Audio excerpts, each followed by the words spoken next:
मैं स्टार्ट कर रहे हैं topic name is chemical equilibrium. Note करिए हेडिंग नेम केमिकल इक्विलिब्रियम। इसको हिंदी में कहते हैं रासायनिक साम्यावस्था। इसका हिंदी नेम होता है रासायनिक साम्यावस्था। केमिकल इक्विलिब्रियम, रासायनिक साम्यावस्था। चलिए करते हैं स्टार्ट। बहुत इंपॉर्टेंट चैप्टर है, स्कोरिंग है, 3-4 क्वेश्चन कम से कम देगा ही देगा आपको। चलिए पे टेंशन ना। देखिए इक्विलिब्रियम किसको कहते हैं, साम्यावस्था क्या होती है, सब बाद में लिखना। सपोज टू बी एक रिएक्शन हो रही है, ये ए टू बी, लेकिन रिएक्शन ना रिवर्सिबल है। रिवर्सिबल, रिवर्सिबल को हिंदी में कहते हैं उत्क्रमणीय। रिवर्सिबल सब जानते हैं, जो रिएक्शन फॉरवर्ड भी होती है बैकवर्ड भी होती है, आगे भी होती है पीछे भी होती है, अगर दिशा में एज वेल एज स्पर्श दिशा में। ओके, तो रिएक्शन दोनों हो रही है। अब क्या होता है, यहाँ पे दो रेट होते हैं, दो रेट, दो विक्रिया की दर, एक फॉरवर्ड एक बैकवर्ड, एक फॉरवर्ड और एक बैकवर्ड, एक अग्र अभिक्रिया की दर एक पश्च अभिक्रिया की दर। अगर ये दोनों बराबर हो जाए, बात को सुनना, अगर ये दोनों बराबर हो गए ना, तो समझो वहां पर क्या आ गया, केमिकल इक्विलिब्रियम आ गया। हम उसे कहेंगे वहां पे साम्यावस्था आ गई। जिस चैप्टर को हम शुरू कर रहे हैं, देखो इस चैप्टर में ये पॉइंट है, अगर दोनों रेट बराबर हो गए, जितनी स्पीड से आगे उतनी स्पीड से पीछे, अग्र अभिक्रिया की दर इज इक्वल टू पश्च अभिक्रिया की दर, दोनों के रेट बराबर हो गए, तो इसका नाम है chemical equilibrium. Is it clear? एक बात बहुत इंपॉर्टेंट, अगर मैटर ऑफ चांस इक्वल नहीं होते, सपोज टू बी इक्वल नहीं है, तो अंडरस्टूड है कोई इक्विलिब्रियम नहीं, कोई साम्यावस्था नहीं है। ये तो अंडरस्टूड हो गया अभी, इसका उल्टा बोल दिया मैंने, तो ये होना बहुत जरूरी है। अब इसी को बेस बना के बहुत सारी केमिस्ट्री में आपको बताऊंगा, इसका बहुत इंपॉर्टेंट रोल रहेगा। एक इंपॉर्टेंट बात मैं आपको और शेयर कर दूं, देखो इस टॉपिक में बड़ी इंटरेस्टिंग बात और होगी, इसके लिए रिएक्शन का रिवर्सिबल होना जरूरी है, उत्क्रमणीय। मान लो मेरे पास कोई इरिवर्सिबल रिएक्शन है, अनुत्क्रमणीय अभिक्रिया है, इरिवर्सिबल रिएक्शन जो सिर्फ एक तरफ चलती है, सपोज टू बी ये रिएक्शन हो रही है, देखो ये सिस्टम इरिवर्सिबल, इसके अंदर कोई इक्विलिब्रियम नहीं है, इसमें कोई कॉन्सेप्ट ऑफ इक्विलिब्रियम का नहीं है। क्यों? क्यों? क्योंकि रिएक्शन हुई एक तरफ रही है, एक तरफ होना थोड़ा इक्विलिब्रियम आता है।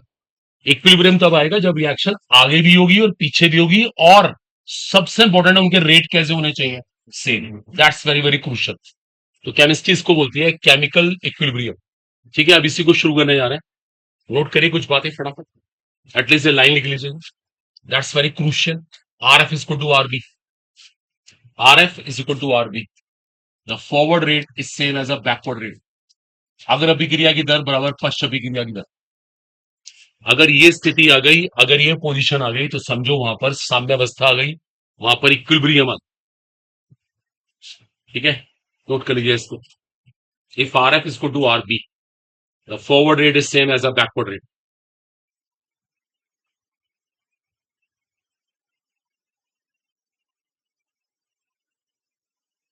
चलिए क्लियर सो फार? तो हम इसे केमिस्ट्री में कहते हैं इक्विलिब्रियम, साम्यावस्था। Forward rate is same as a backward rate, अग्र अभिक्रिया की दर बराबर पश्च अभिक्रिया की दर। बात खत्म हो गई। ठीक है, इसमें कोई दिक्कत नहीं है। और आपको पता है, अगर इक्विलिब्रियम होना है तो ऐसी रिएक्शन का होना सबसे पहले जरूरी है। अगर रिएक्शन इरिवर्सिबल है, अनुत्क्रमणीय है, तो ये टॉपिक का कोई मीनिंग ही नहीं बैठता है। चलो यहां तक क्लियर हो गया? उम्मीद है इसको मैं रब कर रहा हूं। ठीक है, डन। अब आगे शुरू करते हैं। देखो मैंने आपको डेफिनेशन तो बता दी, अब मैं शुरू कर रहा हूँ। इसमें बड़ा इंपॉर्टेंट टॉपिक है। चलो खैर, पहले कुछ बेसिक ही स्टडी कर लेते हैं। इक्विलिब्रियम के टाइप होते हैं, टाइप, प्रकार। देखो कौन कौन से टाइप होते हैं, जरा टाइप समझ लेते हैं। एक वर्ड बोलते हैं हम लोग होमोजीनियस इक्विलिब्रियम, होमोजीनियस हिंदी में कहते हैं समांगी, और एक होता है हेट्रोजीनियस, विषमांगी। देखो होमोजीनियस में क्या होता है, सपोज करो ये कोई रिएक्शन है और इसमें इक्विलिब्रियम मेंटेन हो गया। अगर आप ध्यान से देखोगे, सबके सब एक ही फिजिकल स्टेट में है, गैस गैस गैस। ये होमोजीनियस इक्विलिब्रियम है, सब एक ही फिजिकल स्टेट, एक ही भौतिक अवस्था। Matter chance A solid, B solid, C also solid, this is also what homogeneous equilibrium, है ना। मान लो मेरे पास एक कार्बोक्सिलिक एसिड है लिक्विड फॉर्म में, एक अल्कोहल है लिक्विड फॉर्म में, दोनों आपस में रिएक्शन करके एस्टर बना रहे हैं, अंडरस्टूड, लिक्विड फॉर्म में। और हमारे पास वाटर बन रहा है लिक्विड फॉर्म में। अब ये वाला जो इक्विलिब्रियम है, अंडरस्टूड है, इसका नाम क्या है, होमोजीनियस इक्विलिब्रियम। ये सारे होमोजीनियस के एग्जांपल है, समांगी है। हेट्रोजीनियस में क्या होता है? हेट्रोजीनियस अलग अलग, मेट्रो चांस A solid, B gas, C also gas. देखो एक स्टेट नहीं है, gas gas solid, heterogeneous equilibrium. A और बी रिएक्शन कर रहे हैं, बी सॉलिड, ए लिक्विड, मेट्रो चांस C gas, this is also what heterogeneous equilibrium. आगे सबको समझ, कॉमन सी बात है। एक होमोजीनियस हेट्रोजीनियस, अगर कोई लिखना चाहते तो उसको भी लिखिए फटाफट, क्विक, जो भी करना जल्दी करिए, बहुत छोटी सी चीज है, कोई बहुत मुश्किल काम नहीं है। एक होमोजीनियस एक हेट्रोजीनियस, समांगी विषमांगी, ठीक है बच्चे, कोई बहुत मुश्किल काम नहीं। सेम फिजिकल स्टेट और डिफरेंट फिजिकल स्टेट, एक भौतिक अवस्था, अलग अलग भौतिक अवस्था, ठीक है, यहां तो कोई दिक्कत नहीं, कॉमन बिल्कुल। होमोजीनियस इक्विलिब्रियम, हेट्रोजीनियस इक्विलिब्रियम, समांगी विषमांगी, समांगी विषमांगी, एक ही फिजिकल स्टेट अलग अलग फिजिकल स्टेट, मतलब एक फिजिकल स्टेट नहीं, कहने का मतलब नहीं, ये भी कोई बहुत मुश्किल काम नहीं है, यहां तक कोई दिक्कत नहीं है। आपके शुरू के ये एमसीक्यूज बन जाते हैं, अगर आप क्वेश्चंस करेंगे तो आपको शुरू में ये सवाल मिलेंगे, इनमें से होमोजीनियस इक्विलिब्रियम कौन है, हेट्रोजीनियस कौन है, तो आप आराम से पहचान कर सकते हैं, जिसको टाइप्स ऑफ इक्विलिब्रियम, ठीक है, साम्यावस्था के प्रकार। इसके बाद नेक्स्ट केस आता है, again very very important for you.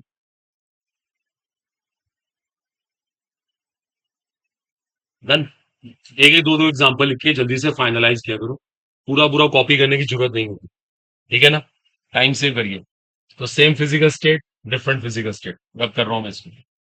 Equilibrium का एक टाइप और होता है, एक बड़ा इंपॉर्टेंट प्रकार और होता है, उसको बोलते हैं physical equilibrium and chemical equilibrium. Hindi में कहते हैं भौतिक साम्यावस्था एंड रासायनिक साम्यावस्था। देखो अब इसको सुनिएगा ध्यान से। फिजिकल, फिजिकल ने मेरे को हिंट किया, इट इन्वॉल्व्स फिजिकल चेंज। क्या होगा इसके अंदर?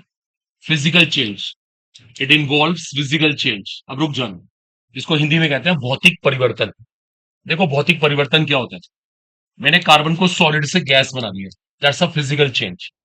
फिजिकल चेंज में ना कोई नई चीज नहीं बनती है, पहले भी कार्बन था, अब भी कार्बन था, सिर्फ फिजिकल स्टेट बदल गई। पानी था मेरे पास, पहले लिक्विड था, अब वेपर फॉर्म में आ गया। देखो ये सब फिजिकल चेंज है। कार्बन डाइऑक्साइड थी, पहले मेरे पास गैस थी, सॉलिड बन गई, दिस इज व्हाट, ये सब फिजिकल चेंज है। फिजिकल चेंज, फिजिकल चेंज में कोई नई चीज बनती ही नहीं है, बस स्टेट बदलती है। अगर ये वाला इक्विलिब्रियम है तो अंडरस्टूड है, इसका नाम क्या है?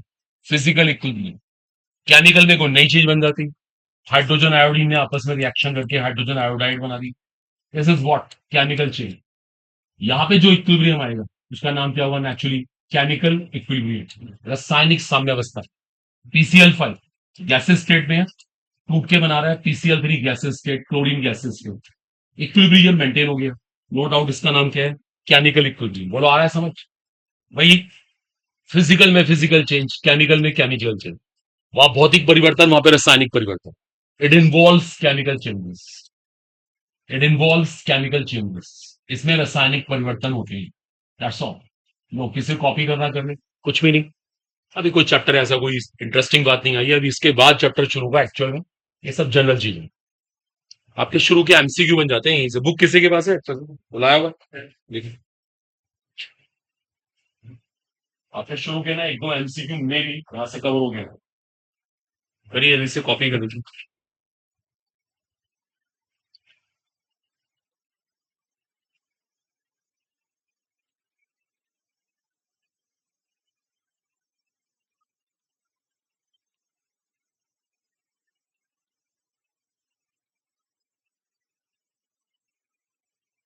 क्लास 12 की होगी शायद, ये टॉपिक 11 क्लास के।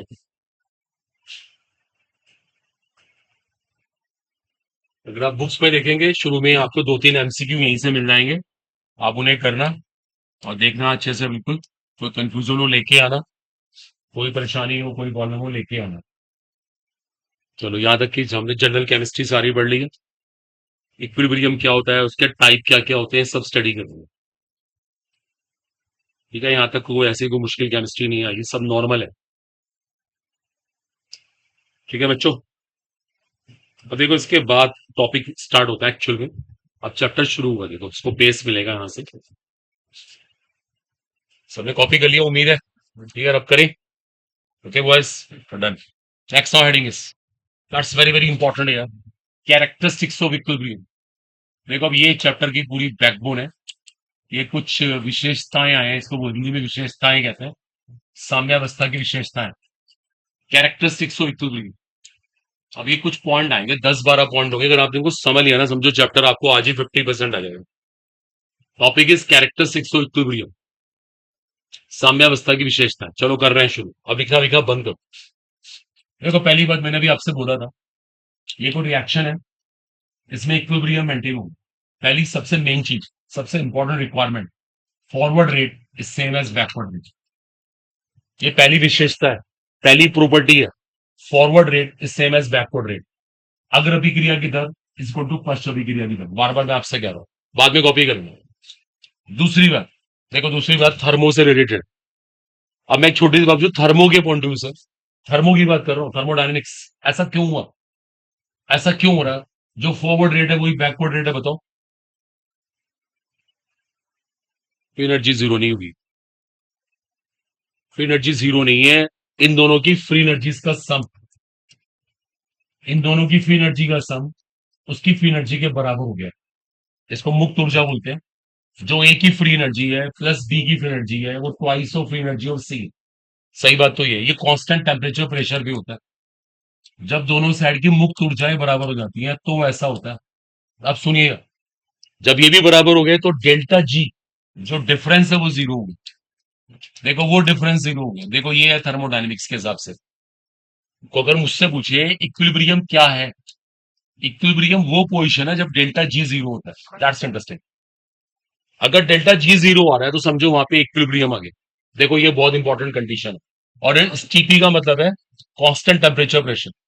इस टीपी का मतलब है constant temperature pressure. That should be clear, it's very very important, ये अच्छे से है। ठीक है, बाद में कॉपी करेंगे, इसको दिमाग में सेट करो। देखो ये थर्मोडायनेमिक्स है। देखो आप सोचो ना, जितनी स्पीड से फॉरवर्ड रिएक्शन उतनी स्पीड से बैकवर्ड, ऐसे कैसे हो सकता है? इसका मतलब इनकी फ्री एनर्जीज का सम, मुक्त ऊर्जाओं का योग इसकी मुक्त ऊर्जा के बराबर होती है।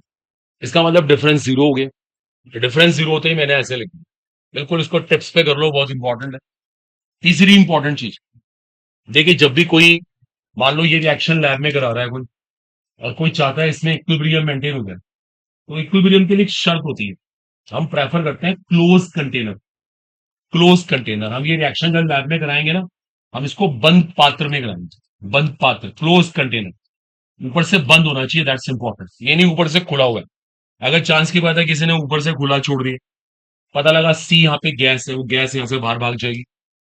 कोई गैस बाहर से आ गई, ना किसी को आने जाना ना देना, ना किसी को जाने देना। बहुत जरूरी है, इसको ऊपर से बंद कर दो। There must be close container, बहुत जरूरी है, नेसेसरी है, वरना इक्विलिब्रियम डिस्टर्ब हो जाएगा, इक्विलिब्रियम मेंटेन ही नहीं हो पाएगा। तो दैट्स इंपॉर्टेंट है, आई शुड से दैट है, there is a need of, there is a need of close container. Close container, एक बंद पात्र की आवश्यकता होती है, कहने का मतलब ये क्लोज कंटेनर। ठीक है, तीसरा पॉइंट। चौथा पॉइंट सुनिए, देखो ये बड़ा इंपॉर्टेंट होगा। देखो ना, इसको रियलाइज करना, ये बड़ा एक इंटरेस्टिंग पॉइंट होगा। देखो जैसे हम बार बार डिस्कस कर रहे हैं, ये रिएक्शन है, इसमें इक्विलिब्रियम मेंटेन हो गया। देखो मैं अब एक प्रैक्टिकल बात पूछूंगा, बड़े आराम से हम कह देते हैं कि forward rate is equal to backward rate. ठीक है, थ्योरी की बात हमने कर दी। किसी ने पूछा लैब में इसका पता कैसे लगता है? केमिस्ट्री लैब, आप लैब में प्रैक्टिकल कर रहे हो, और प्रैक्टिकल में इक्विलिब्रियम आ गया, पता कैसे लगेगा? प्रैक्टिकल में इक्विलिब्रियम आ गया, पता कैसे लगेगा? एक मिनट।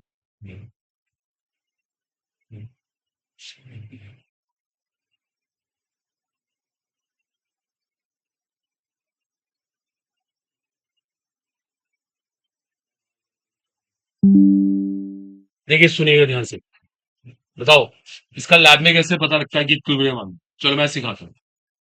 पता क्या होता है, जब हम रिएक्शन की शुरुआत करते हैं ना, रिएक्शन चलती है, इसकी कुछ कंसंट्रेशन होती है, इसकी कुछ, इसकी कुछ। जब इक्विलिब्रियम मेंटेन होता है ना, देखो बात पे गौर करना, एक बड़ी important line, at equilibrium concentration, जिसको हिंदी में सांद्रता कहते हैं, pressure etcetera properties become constant, etcetera, properties etcetera becomes constant, ये कांस्टेंट हो जाते हैं। दे do not change with change in time. देखो इस सेंटेंस को समझो, कितनी इंपॉर्टेंट लाइन है, राइट में टू जो है। देखो ध्यान दो, एक रिएक्शन में इक्विलिब्रियम आ गया, साम्यावस्था आ गई। कैसे पता लगे? कैसे पता लगे? उसकी ये वाली प्रॉपर्टीज ना, देखो गौर करना, भी ये प्रॉपर्टीज कांस्टेंट हो जाएंगी, ये बदलेंगी नहीं, ये वैसे की वैसी रहेंगी। आप बोलोगे आधे घंटे से वेट कर रहा हूं, उसमें कोई चेंज नहीं आया, एक घंटे के बाद कुछ चेंज नहीं आया, इनमें चेंज आना बंद हो जाएगा। देखो समझो, दे do not change with change in time, that's very important. जैसे मान लो आप में से कोई पर्सन है, कोई भी है, मैं भी हूं उसमें, पिछले 2-3 महीने से आप बिल्कुल फिट है, कोई फीवर नहीं, कुछ नहीं है, तो इसका मतलब आपकी बॉडी में क्या मेंटेन है? इक्विलिब्रियम मेंटेन है। आपका ब्लड प्रेशर, आपका टेम्परेचर, सब चीजें नॉर्मल आ रही है, कोई बदलाव नहीं आ रहा उनके अंदर। इसका मतलब आपकी बॉडी में इक्विलिब्रियम मेंटेन है, एग्जैक्टली यहां पर है। ये सब प्रॉपर्टीज कांस्टेंट हो जाती है, दे do not change with change in time. Time बदलेगा लेकिन प्रॉपर्टीज नहीं बदलेंगी। ये बहुत इंपॉर्टेंट लाइन है, देखो इसको समझने की कोशिश करो। ये होता है इक्विलिब्रियम। ठीक है, नोट करो जरा प्लीज, अच्छे से समझ लो, बहुत इंपॉर्टेंट पॉइंट है, ये काम की पॉइंट है।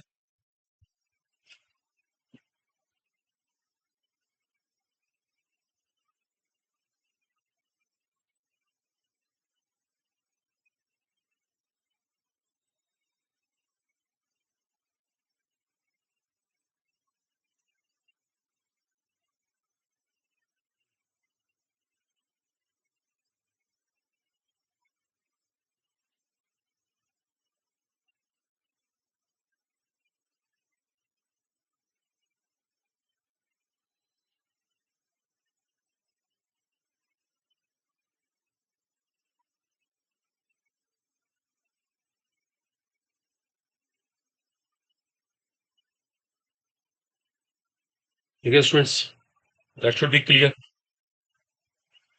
तो इसमें डाउट ना हो, किसी को कोई भी कंफ्यूजन ना हो। सच property become constant, they do not change with change in time. Time बदलेगा लेकिन ऐसी प्रॉपर्टीज नहीं बदलती, ये प्रॉपर्टीज कांस्टेंट रहती है, दैट्स वेरी इंटरेस्टिंग। अगर प्रॉपर्टीज कांस्टेंट आ रही है तो समझो वहां पे इक्विलिब्रियम आ गया, साम्यावस्था में।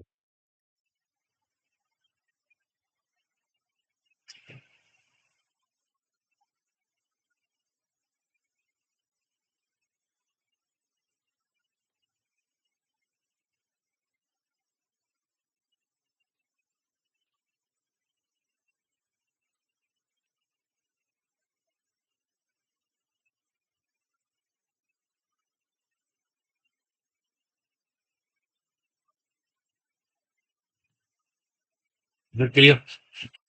सारे पॉइंट अच्छे से हैं, नोट कर लिया सब लोगों ने? जल्दी जल्दी इसको लिखना, फास्ट लिखे। There is a need of close container. Fourth में बोला है मैंने, concentration, pressure etcetera properties become constant, they do not change with change in time. Concentration, pressure etcetera properties become constant, they do not change with change in time. ऐसी जो properties हैं वो समय के हिसाब से नहीं बदलती हैं, दे बिकम कांस्टेंट। अगर ऐसा हो रहा है तो समझो वहां पे इक्विलिब्रियम मेंटेन होगा। शुरू के 4 पॉइंट फाइनल में, 5-6 पॉइंट पे आते हैं। देखो नेक्स्ट पॉइंट, देखो फिफ्थ पॉइंट क्या हमारा। देखो अभी हमने क्या स्टडी किया, एक रिएक्शन के अंदर इक्विलिब्रियम मेंटेन होगा। देखो मैथ समझना प्लीज, अब एक मैथ समझना बड़ा इंपॉर्टेंट है। इसकी इसकी कंसंट्रेशन कांस्टेंट हो गई, इसकी भी कांस्टेंट हो गई, इसकी भी कांस्टेंट हो गई, है ना, कॉमन सी बात है। ठीक है ना, उसके पीछे रीजन है ना, ये जितनी स्पीड से रिएक्ट कर रहा है उतनी स्पीड से बन भी तो रहा है ना।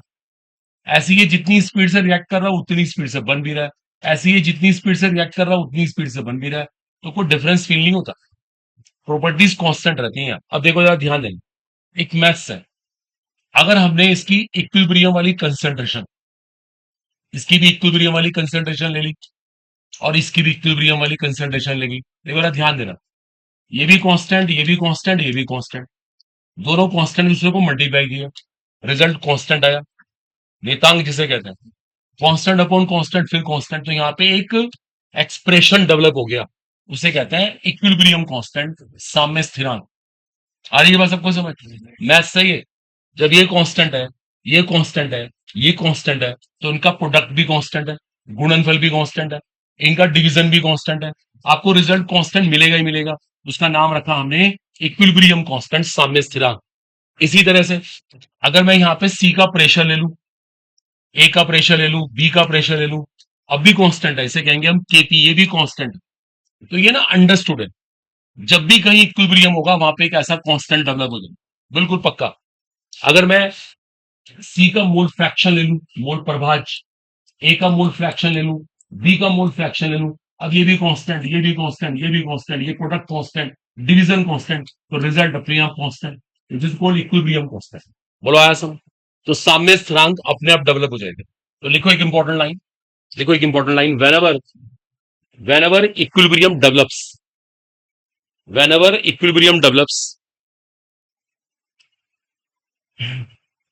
an expression, whenever equilibrium develops, an expression of equilibrium constant develops, whenever equilibrium develops, अगर कहीं पे equilibrium आता है ना, an expression of, an expression, ये expression है ना, of equilibrium constant develops, an expression of equilibrium constant develops।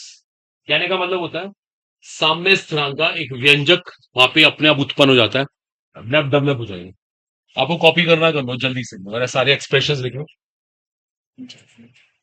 Temperature होना रखा जाता है, टेम्परेचर होना इनकी प्रॉपर्टी, टेम्परेचर तो हमने बाहर से दिया हुआ है, समझो आप। नहीं, हम कांस्टेंट टेम्परेचर पे काम कर रहे हैं, कांस्टेंट टेम्परेचर पे काम कर रहे हैं। टेम्परेचर को इसकी प्रॉपर्टी थोड़ी ना है, क्या रिएक्शन होने से इसका टेम्परेचर बदल रहा है? सुनो ध्यान से पहले, ये रिएक्शन कराई जा रही है, क्या इसका टेम्परेचर बदल रहा है? क्या इसका टेम्परेचर बदल रहा है? क्या इसका टेम्परेचर बदल रहा है? टेम्परेचर इनकी प्रॉपर्टी थोड़ा है, टेम्परेचर तो हमने दिया, आप समझिए, टेम्परेचर पे तो हम काम कर रहे हैं, टेम्परेचर को प्रॉपर्टी नहीं कहा जाता। सब मान लो हम कह दें कि भाई आज वेदर है, आज थोड़ा ठंड हो रही है, टेम्परेचर 25, तो हमने थोड़ी ना किया, ये कौन सा हमारी प्रॉपर्टी है? तो नेचर है, ये तो एनवायरमेंट है। आप गलत कह रहे हैं, टेम्परेचर नहीं ले सकते यहाँ पे, कोई ऐसी प्रॉपर्टी जो इनकी अपनी प्रॉपर्टी हो। आप यहाँ पे कंसेंट्रेशन लो, मोलारिटी लो, मोलालिटी लो, नॉर्मेलिटी लो, को मना कर रहा है। टेम्परेचर तो इम्पॉसिबल, ये तो मीनिंगलेस है। आई थिंक क्लियर हो गया। तो के सी, के पी, के एक्स, देखो हमने ये एक्सप्रेशन डेवलप कर दी, और ये जितनी भी वैल्यू लिखी हुई है सब इक्विलिब्रियम वाली है, ये सब कांस्टेंट है, इनमें से कोई बदल नहीं रहा है, सब कांस्टेंट है। जब ये सब कांस्टेंट है तो आपको पता है इनके रिजल्ट्स तो कांस्टेंट आएंगे ही आएंगे, उसको हम कहेंगे इक्विलिब्रियम कांस्टेंट, साम्य स्थिरांक। ठीक है, पांचवा पॉइंट फाइनल हुआ, 6 point, 6 point. The value of equilibrium constant लिख लो, ये बड़ी इंपॉर्टेंट लाइन है। The value of equilibrium constant is the measurement of, the value of equilibrium constant, जो इक्विलिब्रियम कांस्टेंट की वैल्यू है ना, साम्य स्थिरांक का मान है, is a measurement of, is a measurement of extent of reaction, is a measurement of extent of reaction। Extent का मीनिंग होता है कि रिएक्शन आज कहां तक हुई, उसका एक्सटेंट, उसका एक्सटेंट, उसकी सीमा क्या है, रिएक्शन कहां तक हुई। कहां तक का मतलब ये होता है, देखो मैं बताता हूं, ये कहां तक का मीनिंग क्या है, एक्सटेंट का मीनिंग क्या है। चलो हो गया, ये लाइन लिख ली। चलिए आप बोर्ड पे ध्यान दीजिएगा, देखिए मैंने लैब में एक रिएक्शन शुरू करी, ए और बी के बीच में से सी बना। देखिए आपको बताऊं, मैं इक्विलिब्रियम एकदम से नहीं आता, इट टेक्स टाइम। पहले रिएक्शन चलती रही, चलती रही, चलती रही, फिर बैकवर्ड शुरू हुई, है ना, तो बहुत देर के बाद दोनों के रेट सेम हो गए, बहुत देर के बाद दोनों के रेट सेम हो गए, इक्विलिब्रियम आ गया। इक्विलिब्रियम को एकदम नहीं आया, इंस्टेंट प्रोसेस नहीं है इक्विलिब्रियम, इक्विलिब्रियम में टाइम लगता है। जैसे आप एक डॉक्टर है, अब आपके पास एक पेशेंट आ गया, आपको उसको ठीक करना है, पता है उसको ठीक करने का मतलब उसके बॉडी में क्या मेंटेन करना है आपको, इक्विलिब्रियम, लेकिन टाइम लगेगा। ये जरूर है ना कि एक डोज में ठीक हो जाए, आप उसको मेडिसिन दे रहे हैं, मेडिसिन दिया, 2-3 बार मेडिसिन दी, चेकअप हुए, ये हुआ, फिर जाके इक्विलिब्रियम आया। हो सकता है किसी की प्रॉब्लम बड़ी छोटी सी है, एक डोज में ठीक हो गया, तो होता क्या है, किसी का इक्विलिब्रियम बहुत देर में मेंटेन होता है, किसी का बहुत जल्दी हो जाता है, तो उसका एक्सटेंट क्या है, उसका एक्सटेंट के डिसाइड करता है, के is a measurement of extent, उसकी, उसको हम बोलेंगे अभिक्रिया की सीमा क्या है। जैसे मुझे किसी ने के की वैल्यू दे दी इस तरह की, अब के की वैल्यू ना बहुत बड़ी है, पता बहुत बड़ी होने का मतलब रिएक्शन फॉरवर्ड चलती रही चलती रही चलती रही चलती रही, तब जाके इक्विलिब्रियम आया। किसी के की वैल्यू बहुत छोटी है, बहुत छोटी का मतलब है बहुत थोड़ी सी रिएक्शन भी एकदम से इक्विलिब्रियम आ गया। तो इसे कहते हैं measurement of extent of reaction. Extent है ना, एक्सटेंट को हिंदी में सीमा ही कहेंगे कि उसकी सीमा क्या है। ये देखो बड़े इंपॉर्टेंट वर्ड्स हैं, काम आते हैं बहुत, यही कंपटीशन होता है। उसके बाद हमारा 7 पॉइंट, एक साथ लिख लेंगे इसको, तो लिख तो लिया था। 7 पॉइंट क्या है? 7 पॉइंट क्या है? At equilibrium, at equilibrium reaction never stop.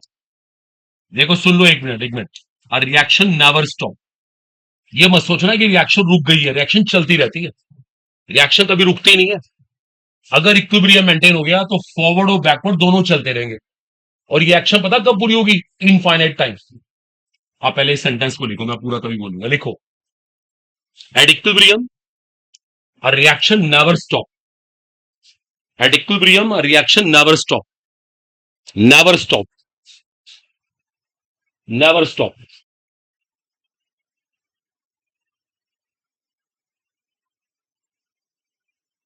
Such reactions take, such reactions take infinite time, अनंत समय जिसे कहते हैं, for completion, infinite time for completion. Such reactions take infinite time for completion. उनको अनंत समय लग जाएगा पूरा होने में, कभी पूरी ही नहीं होगी। इनफाइनाइट टाइम कह दिया इसलिए हमने, इनफाइनाइट टाइम फॉर कंप्लीशन अगर इक्विलिब्रियम आ गया तो। दैट्स वेरी इंपॉर्टेंट है। ठीक है, फाइनल हुआ। तो पढ़ लो एक बार सारे पॉइंट, किसी पॉइंट पे डाउट हो ना बताओ मेरे को फटाफट। पढ़ लो, देखो एक बार जो मैंने आपको कैरेक्टरिस्टिक्स कराया अभी, जो विशेषताएं करवा रहे हैं इनको सारे पॉइंट को पढ़ के देखो शुरू से, किसी पॉइंट पे कोई डाउट हो बताओ।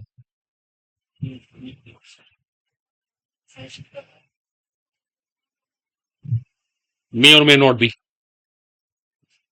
इससे कुछ जरूरी नहीं है कि कंडक्टिंग हो, मे और मे नॉट बी, दोनों हो सकता है। रिएक्शन अपने में से हीट निकाल रही है, बाहर जा रही है, बाहर से आ रही है, इससे को फर्क नहीं। ये कोई नेसेसरली नहीं है कंडक्टिंग है या नॉन कंडक्टिंग है, क्योंकि इससे कोई रिएक्शन को लेना देना नहीं है। फैक्ट है। आगे देखो, आगे देखो, कोई और पॉइंट पे डाउट हो। इनफाइनाइट टाइम क्यों लगा, कांस्टेंट क्यों डेवलप हुआ, प्रॉपर्टीज कांस्टेंट क्यों हो गई, ये सारी बातें देख लीजिए। किसी पॉइंट पे ऑब्जेक्शन करिए, बताइए। बोले यहां तक क्लियर हो गया? ठीक है बच्चों। अगला point, a catalyst, a catalyst has no effect on the state of equilibrium. ये बड़ी इंपॉर्टेंट लाइन है, देखो इसको समझने की कोशिश करना। On the state of equilibrium, देखो इसका मीनिंग समझना, ये कोई रिएक्शन है, इसके अंदर इक्विलिब्रियम मेंटेन हो रहा है, और जब इक्विलिब्रियम मेंटेन हो रहा है, इसकी कंसंट्रेशन 4 थी, इसकी भी 4 थी, इसकी मैटर चांस 6 थी। नोट मत करना, ये इक्विलिब्रियम वाली कंसंट्रेशन थी, साम्यावस्था वाली कंसंट्रेशन, ध्यान देना। किसी ने इसमें कैटलिस्ट डाल दिया, पता कैटलिस्ट को डालने से इनमें कोई चेंज नहीं आएगा, ये वैल्यू अब भी उतनी की उतनी मिलेंगी। समझ रहे हो मैं क्या कह रहा हूं? A catalyst has no effect on the state of equilibrium. Catalyst का कोई इफेक्ट नहीं पड़ेगा, सिर्फ इतना होगा कि आपका क्या होगा, टाइम बच जाएगा। कैटलिस्ट क्या करेगा? टाइम बचा देगा। जैसे मान लो आपको किसी गवर्नमेंट के ऑफिस में कुछ काम है, कोर्ट में कुछ काम है, कोर्ट की कुछ फीस है 500 रुपीज, आपने किसी का फोन करवा दिया, सोर्स लगवा दी, लगेंगे 500 रुपये, बस काम जल्दी हो जाएगा, आपका नंबर पहले आ गया। लेकिन फीस तो देनी पड़ेगी, गवर्नमेंट की फीस में कुछ कंसेशन नहीं।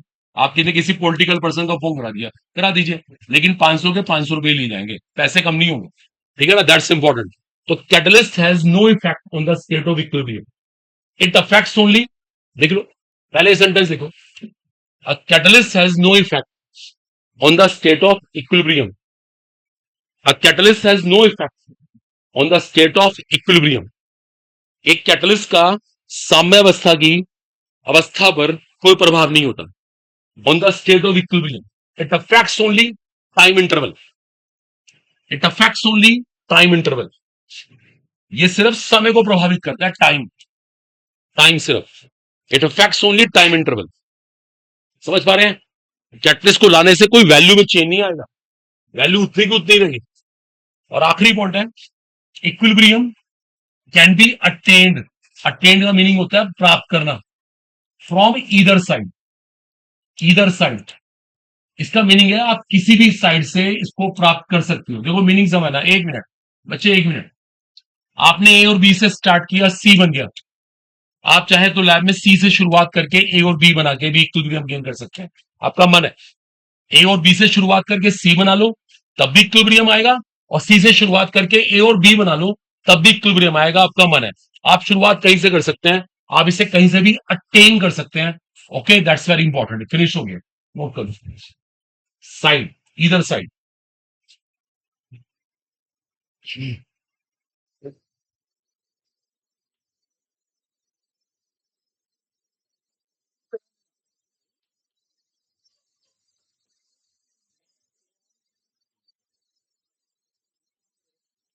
कुछ कैरेक्टरिस्टिक्स हमारे हो चुके थे केमिकल इक्विलिब्रियम के।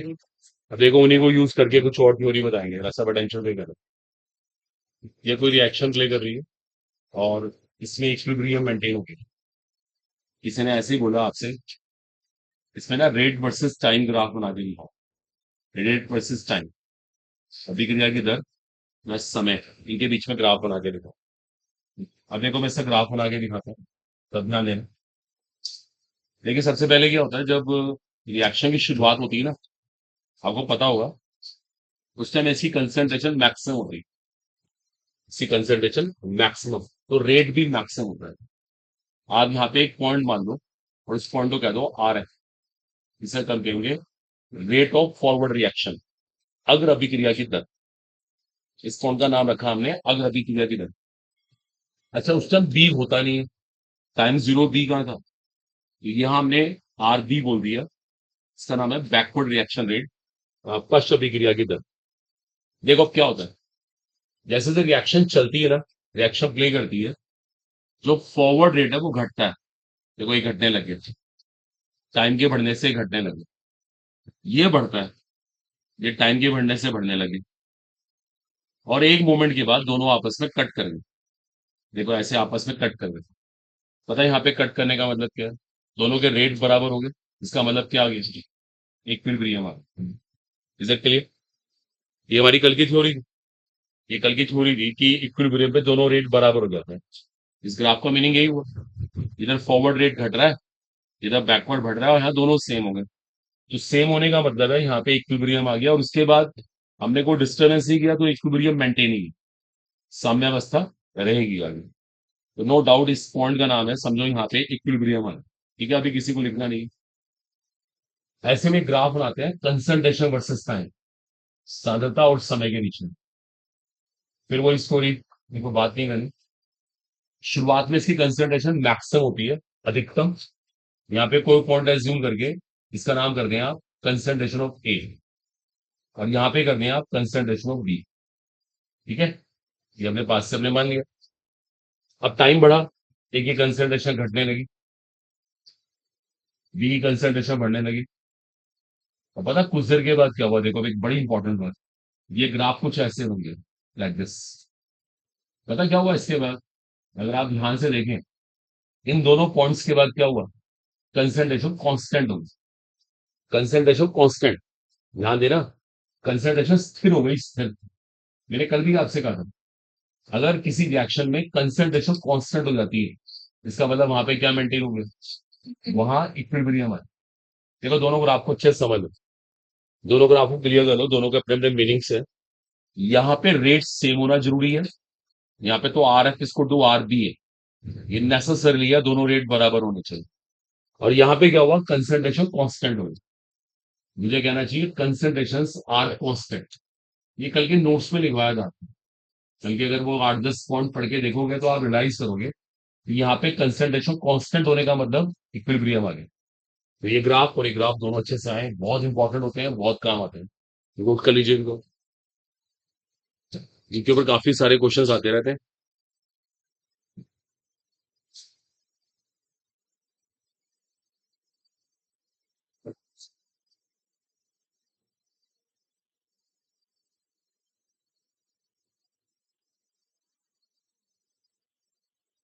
इक्विलिब्रियम के डेफिनेशन के अकॉर्डिंग दोनों के रेट बराबर होने चाहिए और दोनों की कंसंट्रेशन कांस्टेंट हो जानी चाहिए। तो यहाँ पे कंसंट्रेशन कांस्टेंट हुई है। ठीक है, अच्छे से देख लो आप, कोई कंफ्यूजन मत रखो कोई माइंड में। यहाँ पे कंसंट्रेशन कांस्टेंट हुई और यहाँ पे रेट बराबर हुई। दैट्स इंपॉर्टेंट है।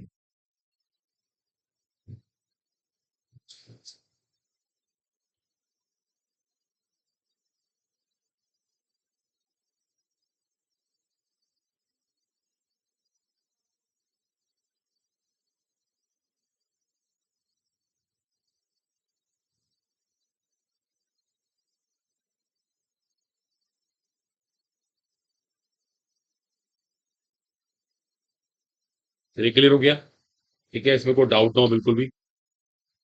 कंसंट्रेशन कांस्टेंट होना और रेट बराबर हो, इसका मतलब ही इक्विलिब्रियम का।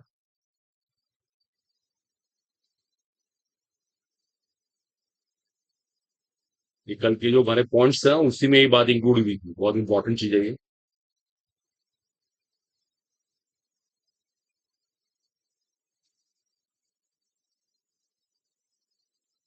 देखो मेरे माइंड में एक क्वेश्चन आया, देखो मैं आपसे क्रिएट करता हूँ, इसका आंसर दीजिएगा। ना इसको, ठीक है, सबने कॉपी कर लिया उम्मीद है। चलिए, लेकिन फिर से हमारे पास कोई रिएक्शन है A to B और हमें किसी ने ऐसा ग्राफ दे दिया। देखो ऐसा अटेंशन पे ना, एक ऐसे ग्राफ दे दिया, बात नहीं करनी, लाइक दिस। देखो सोच के बताना है आपको। एक मिनट, इसमें इक्विलिब्रियम कहाँ मेंटेन हुआ है, बात नहीं करनी किसी को। इसमें इक्विलिब्रियम कहाँ मेंटेन हुआ, किस पोजीशन पे इक्विलिब्रियम आ गया। इसको मैंने पॉइंट एक्स कह दिया, इसका मैंने नाम पॉइंट एक्स रख दिया। तो आप चॉइस कर सकते हैं कि इक्विलिब्रियम कहाँ है। चलो यही सीधा पूछता हूँ मैं, क्या पॉइंट एक्स पे इक्विलिब्रियम आ गया? इसका हाँ ना में आंसर दीजिए। देखो बाकी सब भी सोचिए, कुछ लोग मना कर रहे हैं, कुछ लोग हाँ कर रहे हैं। क्या इस पॉइंट एक्स पे इक्विलिब्रियम आ गया? सब लोग कह रहे हैं, आप लोग।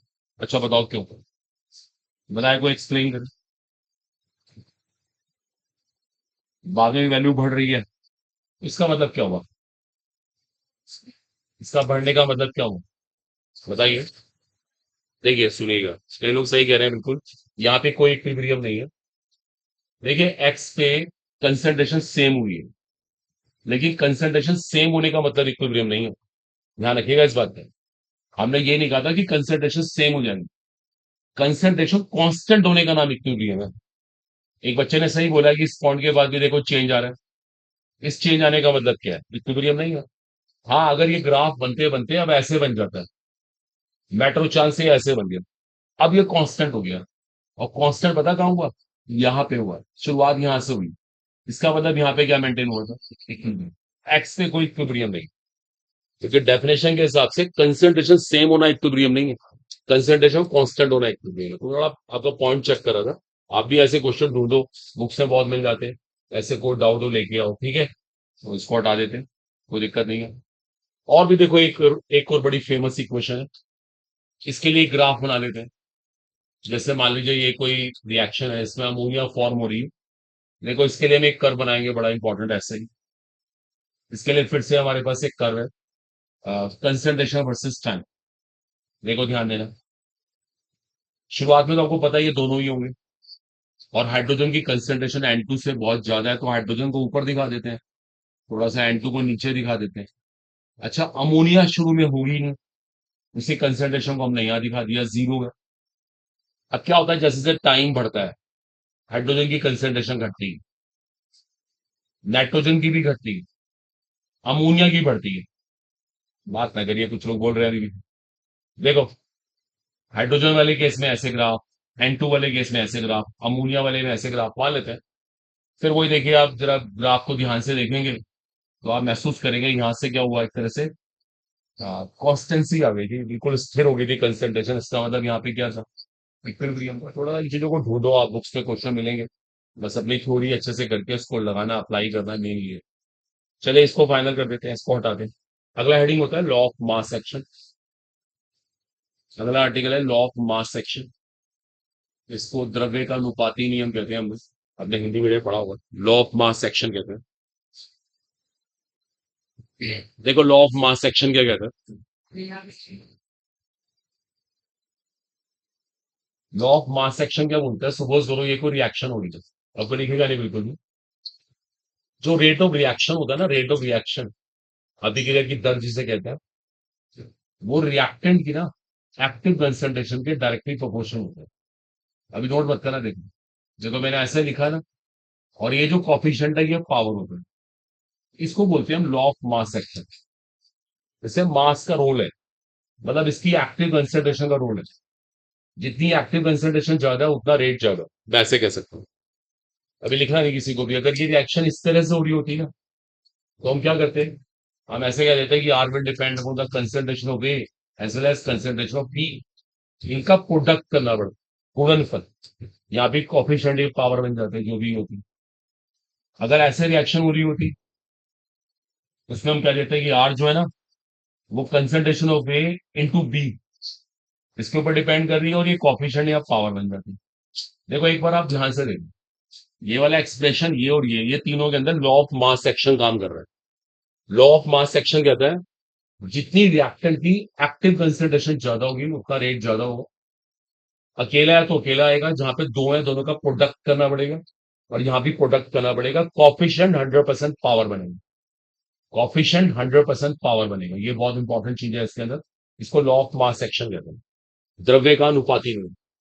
तो इसकी वन लाइन डेफिनेशन लिख लो, फिर आप यहां से कॉपी कर लेना। देखो रेट बात पे करिए, is directly proportional to, rate is directly proportional to active concentration of reactant. Rate is directly proportional to active concentration of reactant. इसको सक्रिय भार कहते हैं हिंदी में, active concentration of reactant. Okay, oblique कर देना, बीच में एक ऑब्लिक सिंबल ऐसे बना देना। The product of active concentration of reactants, product of active concentration of reactants, product of active concentration of reactants, जो मैंने ये किया देखा,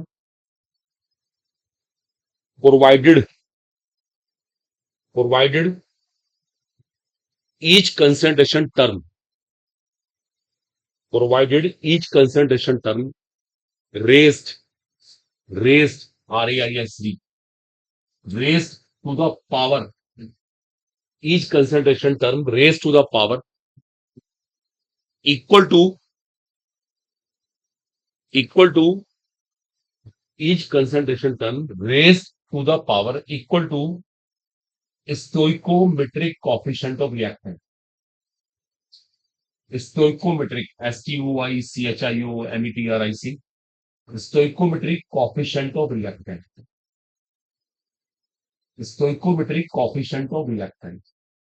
Each concentration term raised to the power equal to the stoichiometric coefficient of reactant. Reactant. देखो देखो, अब meaning समझिए, कोई में कोई डेफिनेशन याद करने से कुछ गेन नहीं हो रहा है। सीधी सी बात है, रेट इसकी एक्टिव कंसंट्रेशन के डायरेक्टली प्रोपोर्शनल है। तो सबसे पहला मेन चीज क्या है, जो ये जो कॉफिशिएंट है ना, कॉफिशिएंट ये पावर बन गई। देखो ये पावर बन गई, इस केस में दोनों आएंगे, देखो आप दोनों आ रहे हैं। इस केस में देखो ये पावर 2 आ रही है, 1 आ रहा है, तो ये इसको लॉ ऑफ मास एक्शन कहता है, द्रव्य का अनुपाती नहीं। बात खत्म हो गई, सभी नोट कर लिया? ये लिखना लिख सकते हैं एज यू लाइक, नोट कर लो फटाफट। इन सब में काम कर रहा है लॉ ऑफ मास एक्शन, इसको द्रव्य का अनुपाती नियम बोलते हैं, लॉ ऑफ मास एक्शन।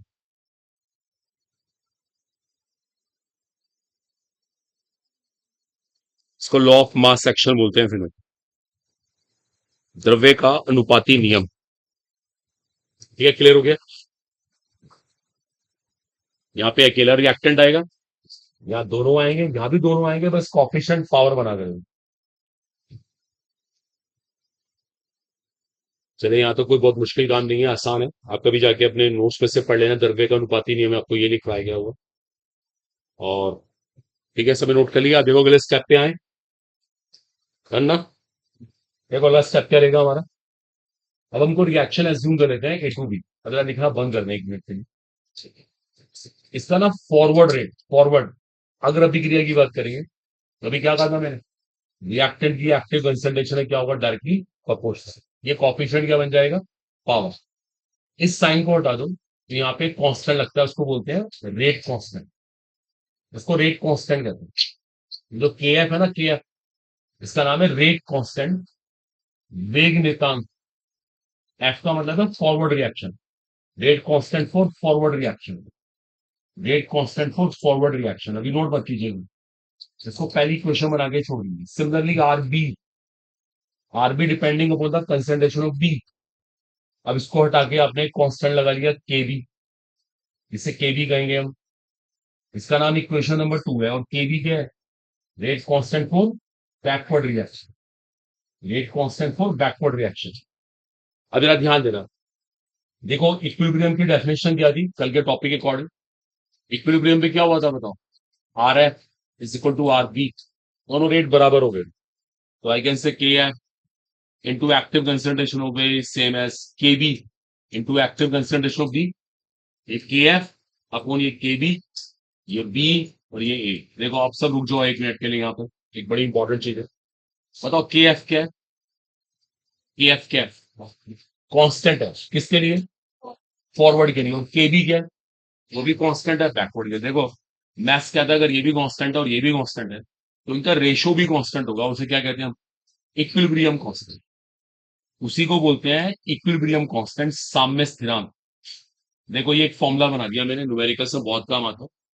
साम्य स्थिरांक इक्विलिब्रियम कांस्टेंट निकालने का फॉर्मूला बना दिया, के एफ अपॉन के। मोस्ट इंपॉर्टेंट है, तो उसको भी अच्छे से नोट करें, आराम से रियलाइज करें, कोई रटने वाली बातें नहीं है, ये सब फील करने वाली केमिस्ट्री।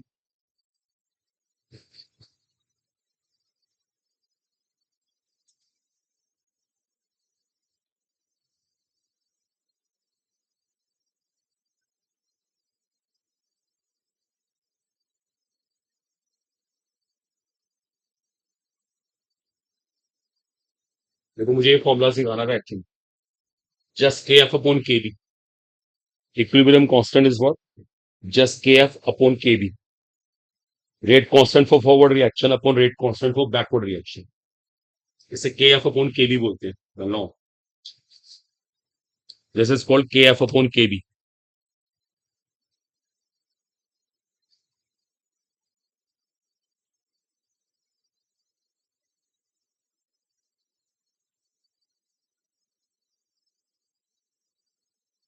ये डिस्कशन ही पूरा हुआ हमारा।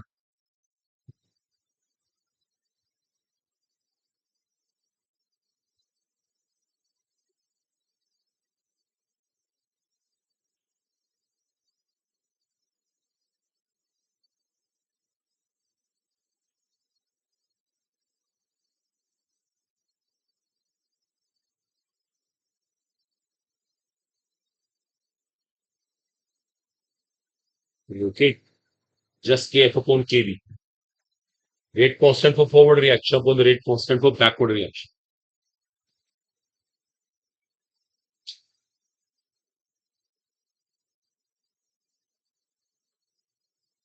ठीक है स्टूडेंट्स, तो उसमें कंफ्यूजन ना हो, नॉर्मल सी केमिस्ट्री है बिल्कुल। Just K F upon K B.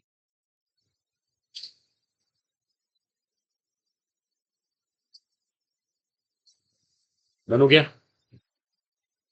तो इसमें किसी को डाउट नहीं होना चाहिए, फिनिश। ओके, अगला स्टेप, नेक्स्ट टॉपिक है उसके बाद एक्सप्रेशन फॉर इक्विलिब्रियम कांस्टेंट, साम्य स्थिरांक के व्यंजक, इसको बोलते हैं साम्य स्थिरांक के व्यंजक, expression for equilibrium constants. Expressions for equilibrium constant बड़ा इंपॉर्टेंट टॉपिक होता है, वो भी न्यूमेरिकल करने में इसका रोल होता है। चलो जरा ध्यान दीजिएगा। अब देखो मैं ना कुछ एक्सप्रेशन बना के दिखाऊंगा, उनको सीखना है, बाद में कॉपी करना। मुझसे किसी ने ये कहा, ये एक रिएक्शन हो रही है, इसमें इक्विलिब्रियम आया हुआ है, जरा इसका इक्विलिब्रियम कांस्टेंट निकाल के दिखाओ। एक बात और सुने ना, अगर जानबूझ के यहाँ पे सी लगा रहा हूं, सी का मतलब कंसेंट्रेशन। देखो मैंने बी की कंसेंट्रेशन ली अपॉन ए की कंसेंट्रेशन, और कौन से वाली, जो कहाँ थी, इक्विलिब्रियम पे। कल भी कहा था ना ये कांस्टेंट हो जाती है, ये स्थिर हो जाती है, तो उनका रेशियो तो कांस्टेंट आएगा ही आएगा। देखो अभी किसी को लिखना नहीं, ये मैंने एक एक्सप्रेशन लिख दिया, वो इक्विलिब्रियम कांस्टेंट, अभी को कॉपी नहीं करे। सपोज करो ये रिएक्शन ऐसे होती, एक गैस होते दोनों, suppose two B A two होता है, किसी ने बोला केपी निकाल के दिखाओ, केपी। केपी का मतलब equilibrium constant in terms of partial pressure. तो आपको ऐसे करना पड़ता है, देखो ये मैथ्स लगाना पड़ता है, इसे केपी कहते हैं। ठीक है, बाद में कॉपी होता रहेगा। किसी ने बोला के एक्स निकाल के दिखाओ इन टर्म्स ऑफ मोल प्रभाज, mole fraction. Mole fraction of B upon mole fraction of A क्या आता है, स्क्वायर। अभी कुछ नहीं लिखना है, ठीक है, नॉर्मल सी बात है, आराम से फील आ जाती है, कोई दिक्कत नहीं। अब इसको टर्निंग बनाओ, फ्लैट और चांस ये ऐसे होती है। और किसी ने कहा जरा केसी निकाल के दिखाओ। देखिए अब ध्यान दीजिएगा, ये एक सॉलिड है, ठोस। देखो आपको एक बात पता हो शायद, एक बात कभी आपने पहले पढ़ी हो, pure solid and pure liquids, इनकी ना एक स्पेशलिटी है, pure solids and pure liquids. पता है इनकी खास बात क्या है? इनकी कंसंट्रेशन कांस्टेंट रहती है। इनकी कंसंट्रेशन क्या रहती है? कांस्टेंट। कांस्टेंट का मतलब ये होता है, ये मतलब जैसे मान लेते हैं, देखो मान लो मैं इस पेन की बात करूं, मैंने इसको दो पार्ट में तोड़ दिया, बीच में से काट दिया, बताओ इसकी डेंसिटी पे क्या फर्क पड़ा? डेंसिटी, घनत्व से क्या था, उसमें फर्क नहीं पड़ा। जैसे ही मैंने बीच में से काटा ना, मास भी आधा हो गया और वॉल्यूम भी आधा हो गया। अगर आप ध्यान से देख, कोई फर्क नहीं पड़ा, डेंसिटी वही है, डेंसिटी वही है। अब अगर डेंसिटी वही है, आप समझ सकते हैं, तो कंसेंट्रेशन भी वही है। क्योंकि मुझे क्या करना है, इसको मोलर मास से डिवाइड करना है, ये मोल्स बन जाएंगे, molarity upon volume, moles upon volume molarity होती है। तो कहने का मतलब है कि मोलारिटी कांस्टेंट है, देखो इस लाइन को समझो आप, ये वैल्यू बदल नहीं रही, ये वैल्यू इसकी बदल ही नहीं रही है, कांस्टेंट है। अच्छा आप मैथ्स लगाओ, अगर मान लो मैं इसको यहां पर रखता हूं, मैंने ए को भी रख दिया, अब ये कांस्टेंट है और ये भी कांस्टेंट है, तो कांस्टेंट टू कांस्टेंट क्या होता है, फिर एक कांस्टेंट, तो हमें इसको लिखने की जरूरत नहीं होती मेरे। आप कभी भी देखना, अगर ऐसा कोई न्यूमेरिकल आएगा तो मैं ए को लिखूंगा ही नहीं, बिकॉज ए प्योर सॉलिड है। समझने की कोशिश करो, ए नहीं आएगा, ए का कोई रोल ही नहीं है इस केस में। अभी और देख लो आप ऐसे केसेस, अगर किसी ने मुझे ऐसा केस दे दिया, अब ए कोई लिक्विड है, बी भी कोई लिक्विड है, हाँ, सी एक्वस सॉल्यूशन है, और मुझे किसी ने केसी निकालने की नहीं कहा, तो मैं दोनों को लूंगा ही नहीं, जरूरत ही नहीं है, बस सी आएगा अकेला।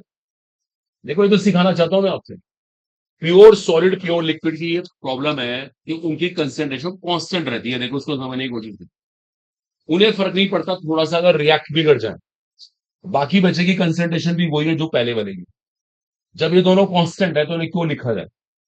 ये तो जो मैंने एक्सप्रेशन लिखे ना, इन्हें कहते हैं expression for equilibrium constant.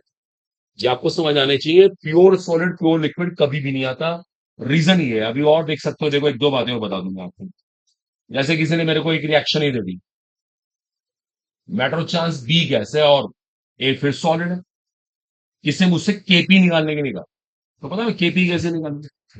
KP का मतलब पार्शियल प्रेशर की टर्म्स में, अब इसका प्रेशर होता ही है, जस्ट बी का प्रेशर लूंगा, तो पार्शियल प्रेशर बी स्क्वायर। देखो उसको फिर मैंने हटा दिया। तो कभी देखना आप, प्योर सॉलिड प्योर लिक्विड ये कभी भी एक्सप्रेशन में नहीं आते। देखो अगर आप, एक मिनट में थोड़ा डिफरेंट कलर से दिखा दूं, देखो अगर आप देखोगे ना, मैंने इसको इन्वॉल्व किया ना इसको इन्वॉल्व किया, ना इसे इन्वॉल्व किया, ऐसे ही ना मैंने इसको इन्वॉल्व किया, रीजन आपके सामने है, प्योर सॉलिड प्योर लिक्विड। तो ये सब बना लो और ये लाइन लिख लेना बाद में, पहले आराम से कॉपी कर लो। ना तो प्योर सॉलिड आएगा ना प्योर लिक्विड आएगा, शुद्ध ठोस और शुद्ध द्रव। इनके अंदर ये खास बात है, concentration remains constant, there concentration remains constant.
ये स्टूडेंट्स को डाउट नहीं होना चाहिए।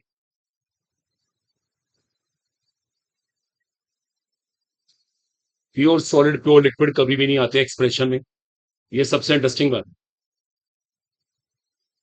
प्योर सॉलिड प्योर लिक्विड कभी नहीं मिल जाए। रीजन मैंने आपके सामने बता दिया, क्योंकि उनकी कंसेंट्रेशन कांस्टेंट है। कंसेंट्रेशन कांस्टेंट है तो क्यों ले, प्रेशर कांस्टेंट है तो क्यों ले, उनको इन्वॉल्व करेंगे नहीं हम। तो इन्हें कहते हैं एक्सप्रेशंस फॉर इक्विलिब्रियम कांस्टेंट। कैसे मैथमेटिकल एक्सप्रेशन बनाए जाते हैं, ये सब आना चाहिए।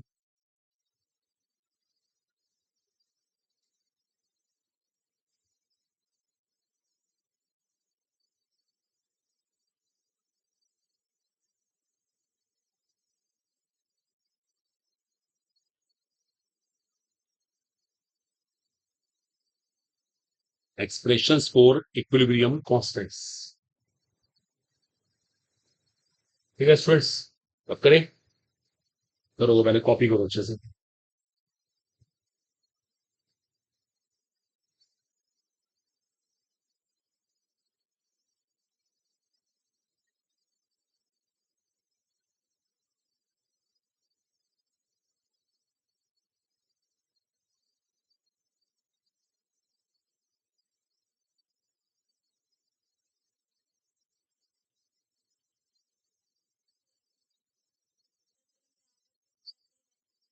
गैस एक्वा सॉल्यूशन, उनको मेंशन करोगे।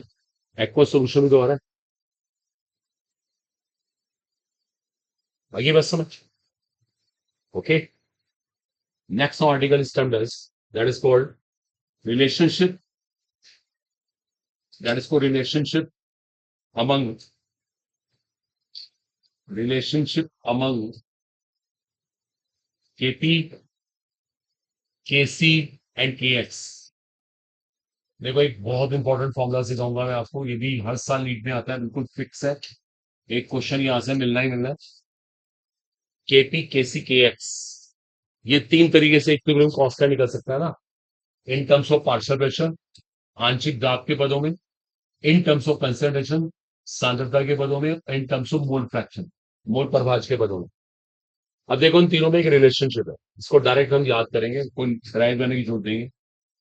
KP is equal to KC R T power delta N ji.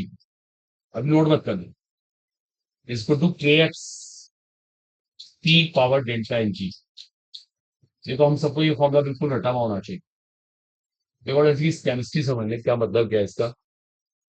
KP तो यहाँ पे सबको पता है इक्विलिब्रियम कांस्टेंट है in terms of partial pressure, आंशिक दाब के पदों में। केसी है in terms of concentration, R को गैस कांस्टेंट कहते हैं, टी को एब्सोल्यूट टेम्परेचर कहते हैं, डेल्टा एनजी क्या चीज है। डेल्टा एनजी को कहते हैं समेशन, जोड़ना है आपको, number of moles of gases products, गैसी उत्पाद कहते हैं ना, उनके मोलों का योग, minus summation of number of moles of gases reactions. देखो इस फॉर्मूले की सबसे इंपॉर्टेंट बात है, इसमें गैसों की बात की जाती है, गैसीय उत्पाद गैसीय अभिकारक, गैस की बात होगी और किसी की बात नहीं होगी, दैट्स वेरी इंपॉर्टेंट। अच्छा के एक्स सबको पता है, equilibrium constant terms of partial mole fraction है, तीन यहाँ पे टोटल प्रेशर। एक बार ना इस फॉर्मूले को लिखो, देखना भी इसकी कितनी सारी एप्लीकेशन कराएंगे। नोट कर दो, बुक वगैरह किसी के पास कोई है मैटर इस पर, कोई स्टडी मटेरियल निकालो, करो इसे, कॉपी करो इसे।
दिया, नोट कर लिया सब लोगों ने? केपी, केसी, के एक्स, इन सबका रिलेशनशिप को पता होना चाहिए।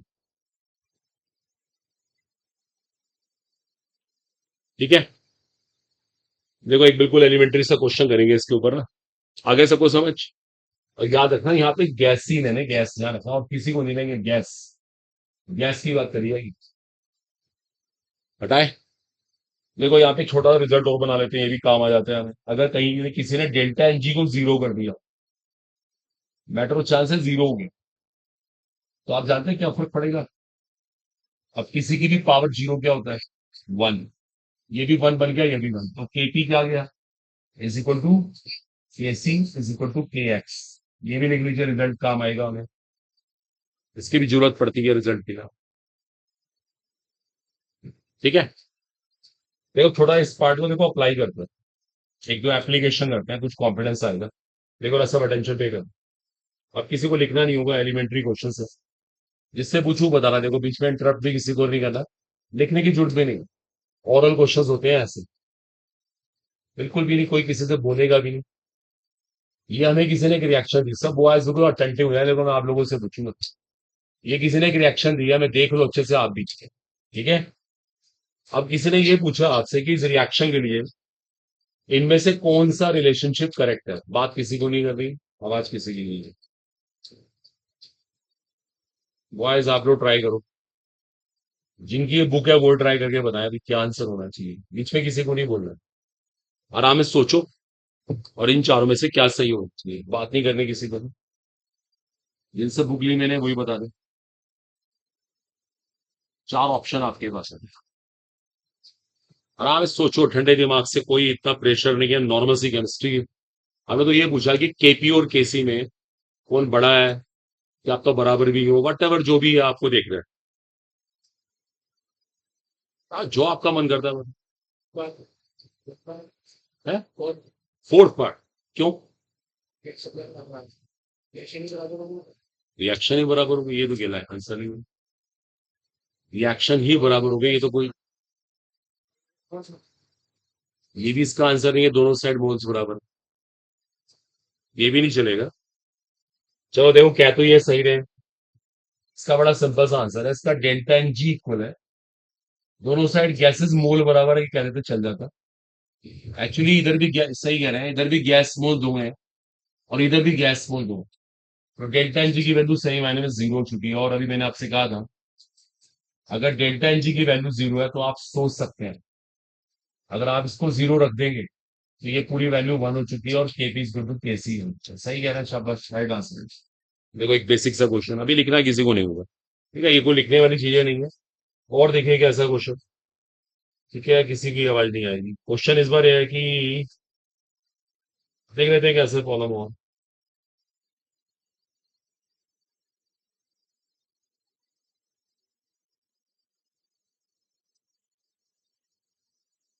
एक मिनट,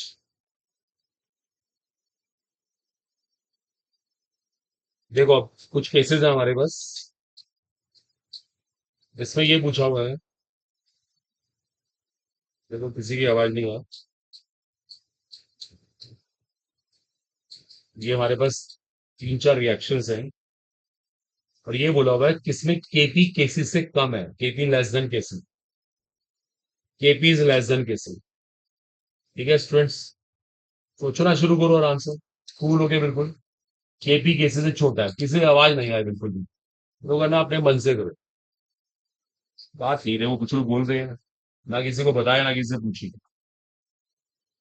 पहले आराम से कर ले, फिर डिस्कस करेंगे। केपी लेस देन केसी, अच्छा किसी की ना स्टेट लिखी नहीं है, गैस कौन है, लिक्विड कौन है, सॉलिड कौन है, तो मैं आपको क्लियर कर दूं, ये सारे ही गैस हैं। पूरा काइंड इन्फॉर्मेशन, ये सब गैस है, सब गैस। N2 भी गैस है, O2 भी गैस है, सल्फर डाइऑक्साइड भी गैस है, आयोडीन भी गैस, सब गैस है। चलो आज किसी की नहीं आई, वो बताना चाहता हूँ आप में से, तीनों में से बताओ, आप बताना चाहते केपी लेस देन केसी का, बात नहीं करनी किसी ने। बच्चों वाले ऐसे क्वेश्चन होते हैं, थोड़ा सोचो यार, दिमाग लगाना पड़ेगा। प्राची बताओ भाई, यार यही तो देखो, यही तो कंपटीशन है, कंपटीशन वो फॉर्मूला याद करने का नहीं ना, अप्लाई करने का कंपटीशन। पीछे लोग बात कर रहे हैं, पता नहीं ऐसे क्वेश्चन को भी डिस्कस करना। आराम से बैठो, नहीं आ रहा तब भी कोई बात नहीं, छोड़िए, इतनी देर नहीं लगाई जाती। आप बताइए, एमएस कॉलेज स्टूडेंट, ये बैठे हैं आप समझ, बता दीजिए। Third, why is third? चलो बैठ जाओ, थर्ड राइट आंसर है क्या? देखो फर्क आ गया ना, यही तो देखो पॉइंट है, कोई फर्स्ट कह रहा है कोई थर्ड कह रहा है। और जो थर्ड कह रहे हैं वो रीजन है, बताओ थर्ड क्या है, सोचो आप ही, बता दीजिए, बात नहीं करनी, बताइए थर्ड कैसे आंसर है। वो नहीं, अपनी बात को तो बताना होता है। Why is third answer?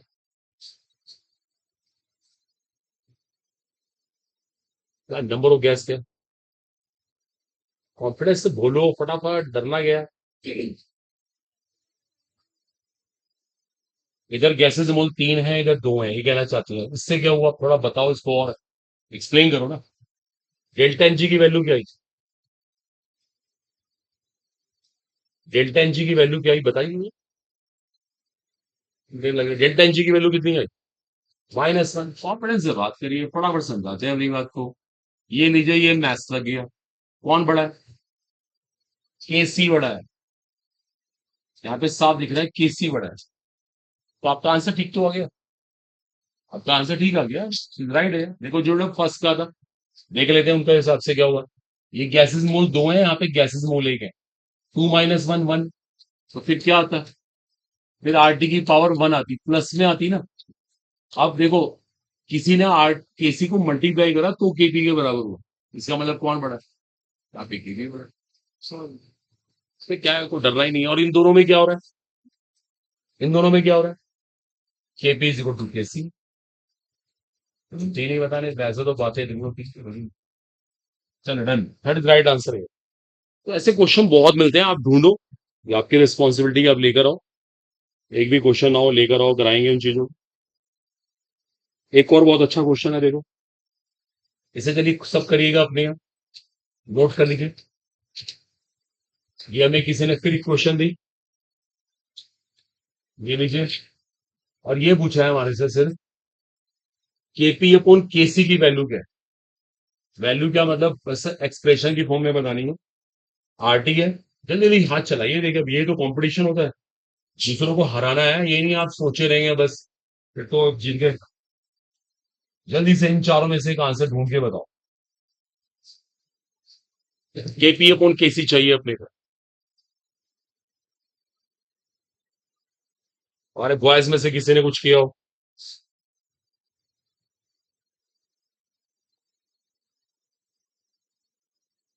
बात नहीं, किसी को आवाज नहीं करनी है, जो है ना अपने आप करिए, कॉम्पिटिशन में चिटिंग नहीं होती।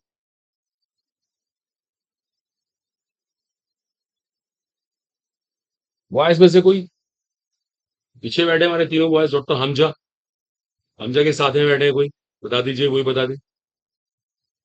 लिखते रहेंगे इतनी देर तक, चारों ऑप्शन को लिख रहे हैं क्या? क्या आंसर आपके कौन?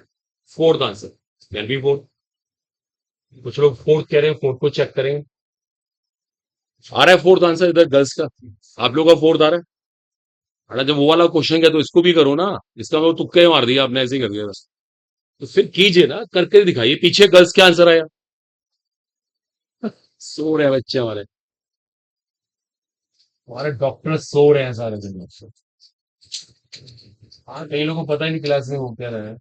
ये नीचे बात ना करिए, ये सिचुएशन है, पावर -1/2 आ रही है, इधर गैसेस मोल 1 है, इधर गैसेस मोल 1.5 है, -1/2। -1/2 का मतलब आप जानते हैं, इसको नीचे ले गए, रूट ले लिया, सबको पता है, ऐसे कर सकते हैं। केपी अपॉन केसी, देखो आपकी मैथमेटिकल स्किल भी चेक हो रही है। सही है, बिल्कुल right answer, last answer right answer. बोलो क्लियर हुआ? इसे फाइट करिए, घर जाके पढ़िए, मेहनत करिए, ऐसे उके उके से नहीं कुछ होने वाला ना। डन हो गया आई थिंक सो, केपी केसी वाला हमने रिलेशनशिप पढ़ लिया, आप क्वेश्चन आपको लेके आने हैं। अगला आर्टिकल है हमारा इसके बाद। एक और देखो, आपको इंपॉर्टेंट चीज और शेयर करता हूँ यहाँ पे, इसको ऐसे लिख लीजिएगा, रिलेशनशिप बिटवीन, एक चीज और सिखा देते हैं कैसे एक्सप्रेशंस बनाए, केपी एंड अल्फा। देखो अल्फा यहाँ पे एक नई टर्म आ रही है, इसको बोलते हैं डिग्री ऑफ डिसोसिएशन, वियोजन की मात्रा कहते हैं इसको। इसका नाम होता है वियोजन की मात्रा। आपने इसको हिंदी में पढ़ा होगा। पता है अल्फा क्या होता है? नंबर ऑफ मोल्स डिसोसिएटेड, वियोजित मोलों की संख्या बटा कुल मोलों की संख्या। Total number of moles, total number of moles. देखो, या number of moles taken, number of moles taken. आपने कितने मोल लिए और कितने मोल टूटे, जो उनका रेशो होता है ना, रेशो अनुपात, इसे कहते हैं डिग्री ऑफ डिसोसिएशन। आराम से इसका हिंदी मीनिंग समझ लो। आपने एक कंपाउंड के कितने मोल लिए थे और कितने टूट गए, उनका रेशो निकाल लो, अनुपात निकाल लो, उसको बोलते हैं अल्फा, डिग्री ऑफ डिसोसिएशन। अब मैं आपको इन दोनों में एक रिलेशनशिप बताऊंगा। रटना नहीं होगा, इसको बनाना आना चाहिए, क्योंकि वो हर रिएक्शन के लिए अलग अलग बनेगा। अब सब रुक जाओ एक मिनट के लिए। मैं अपने पास से एक रिएक्शन ये लेके चल रहा हूं और मेरा एम है इन दोनों का रिलेशनशिप बनाना। देखो अब सीख लो अप्रोच कैसे बनाता है, क्योंकि हर बार आपको खुद बनाना पड़ेगा। टाइम जीरो है, इसकी कंसंट्रेशन वन मान लो। बताना अच्छा, वॉइस में से बताया कुछ। बताओ अगर ये वन था टाइम जीरो पे, तो ये कितने कितने होंगे? वॉइस तीनों में से बताए कोई। पक्का जीरो जीरो? सही कह रहे हैं सब। बस क्यों जीरो जीरो? बताना अच्छा, क्यों जीरो जीरो? हाँ, ये अभी शुरुआत हुई थी, कुछ रिएक्शन हुई का है। टाइम जीरो का मतलब वो तो बने ही नहीं। अब कुछ देर के बाद वन में से कुछ टूट गया। कितना टूटा? अल्फा। देखो सुन लो, जब भी वन में से हम तोड़ा करेंगे अल्फा ही तोड़ा करेंगे। बिकॉज अल्फा ना एक फ्रैक्शन, अगर आप मैथ समझ सकते हो। मान लो मैंने एक कंपाउंड के 10 मोल लिए, 8 टूट गए, तो अल्फा को हमने क्या कहा? 8/10। अगर आप मैथ सोचे, 10 में से 8 टूटे तो एक में से कितना टूटा? ये भी तो मैथ्स है। इसलिए जब भी वन में से तोड़ेंगे आप अल्फा तोड़ेंगे। देखो ये अंडरस्टूड है, अगर वन में से मैंने कुछ माइनस के लिए कहा तो अल्फा करूंगा। अच्छा, ये वन से वन बन रहा है तो अल्फा से अल्फा बनेगा। ये वन से वन बन रहा है, अल्फा से अल्फा बनेगा। बोलो इज इट क्लियर? अब निकालेंगे टोटल नंबर ऑफ मोल्स, कुल मोलों की संख्या। कैसे निकालें? तीनों को जोड़ दें, तीनों को जोड़ दें। अल्फा से अल्फा कट गया, क्या आ गया? 1+n। अब मैं निकालूंगा इनके मूल प्रभाज। इनके निकालते हैं मूल प्रभाज। कैसे निकलता है मूल प्रभाज? मोलों की संख्या बटा कुल मोलों की संख्या, moles upon total number of moles. आ रहा है समझ? अब मैं निकालूंगा पार्शियल प्रेशर, आंशिक दाब। टोटल प्रेशर से मल्टीप्लाई कर दूंगा। अगर आपको पता हो कि मोल प्रभाज in total pressure is what partial pressure. मेरे तीनों के पार्शियल प्रेशर निकालनी है। बताओ किसी को दिक्कत हो बताओ। ये पार्शियल प्रेशर निकालने का फॉर्मूला है, आपको बहुत बार खिलाया, क्लास में खिला दिया। आंशिक दाब ऐसे ही निकाला जाता है। Partial pressure equals to total pressure into mole fraction. ये आंशिक दाब निकालने का फॉर्मूला होता है। देखो तीनों के निकल गए। अब मैं केपी निकाल रहा हूं। बताओ केपी का एक्सप्रेशन क्या बनेगा? एक्सप्रेशन बताओ। इसका पार्शियल प्रेशर इनटू इसका पार्शियल प्रेशर अपॉन इसका पार्शियल प्रेशर। बोलो इज इट क्लियर? बस सब सबको रख देते हैं। केपी आएगा, कितना आएगा KP? Alpha upon 1+α into P. Again alpha upon 1+α into P upon 1 - alpha upon 1+α into P. एक पी से पी काट देते हैं, एक 1+α काट देते हैं। क्या रह गया ऊपर? Alpha square P. 1+α को नीचे ले आए, 1 - अल्फा पहले ही आए, a+b into a-b a square minus B square. देखो ये हमारे पास केपी का एक्सप्रेशन है। दोबारा बता देंगे, घबराओ नहीं। और देखो इनको ना याद नहीं करना, कोई सोचे मैं रट लूंगा, रट के मेरा काम चल जाएगा, नहीं। इसको समझना पड़ेगा, इसको ये समझना भी पड़ेगा कहां से आए। इसको हर बार बनाना पड़ेगा एक इक्वेशन के लिए। इसको ना आप आराम से नोट कर लो, आराम से कॉपी करो, को बात बताना मेरे को स्टेप समझ आए। नोट करिए। ठीक है स्टूडेंट्स, एक छोटा टारगेट हमारा ये था।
ठीक है बच्चे, तो डाउट नहीं होना चाहिए इसमें, नो कंफ्यूजन एट ऑल।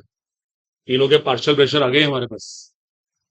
यार है कुछ दिक्कत हो रही ना, कोई कम क्लियर में बता देना यार। वहीं से रख के मैंने सॉल्व किया और कुछ नहीं काम नहीं। तो ये अच्छे से अंडरस्टैंडिंग हो, ऐसे कोई भी क्वेश्चन में आ सकती है, तो ये क्रिएट करना है, इसकी बहुत जरूरत पड़ती है। एक केस करवा के देखें आपसे।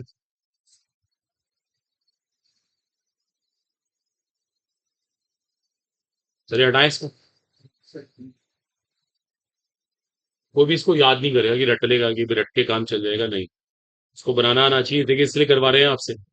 ये केस आप करके दिखाओ, थोड़ा सा कोशिश करो। हटाएं इसको। नहीं, अब एक केस मैं आपको देता हूँ।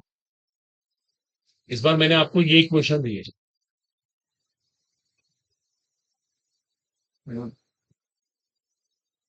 ओके, ये क्वेश्चन दिया मैंने। हमारा एम वही है, केपी और अल्फा को रिलेट करना। चलो करो, आप सब हिम्मत से करो, डरो नहीं बिल्कुल भी। यहाँ पे वन लेके जैसे मैंने किया, आप भी वैसे ही करना। करो स्टार्ट। देखते हैं कौन करके दिखाता, करो कोशिश, कोई बात नहीं, सही गलत से मत डरो। करके देखो सब बिल्कुल। नोट्स की हेल्प हो, कुछ चीज समझ आए। मेरी वॉइस से करके देखो।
समझ आए, नोट्स की हेल्प हो, फिर उस पर लेकिन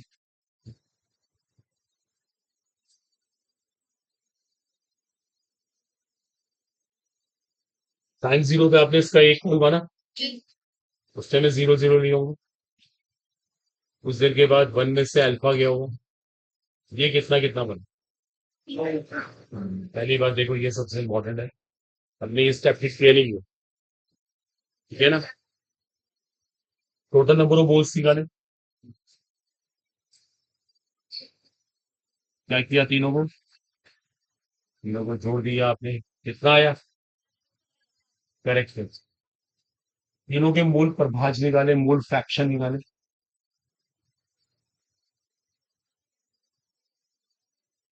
तो तीनों का आपने किससे मल्टीप्लाई किया, टोटल प्रेशर से। टोटल प्रेशर से पार्शियल प्रेशर से तुम्हें निकालना है। टोटल प्रेशर से मल्टीप्लाई कीजिए। कुल दाब, ये आगे तीनों के पार्शियल प्रेशर अपर। अब केपी निकलेगा, कैसे निकलेगा? पार्शियल प्रेशर बी का स्क्वायर इंटू पार्शियल प्रेशर सी अपॉन पार्शियल प्रेशर बी। आ रहा है सबको समझ? रखिए, अब रखिए, इसमें रखिए ना। अब मुझे बताइए क्या एक्सप्रेशन आया फाइनल में। इसको इसमें रखिए, थोड़ा सा सोल्व करिए जितना भी कट सकता है। फाइनल आंसर बताइए क्या है।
क्या है फाइनल आंसर?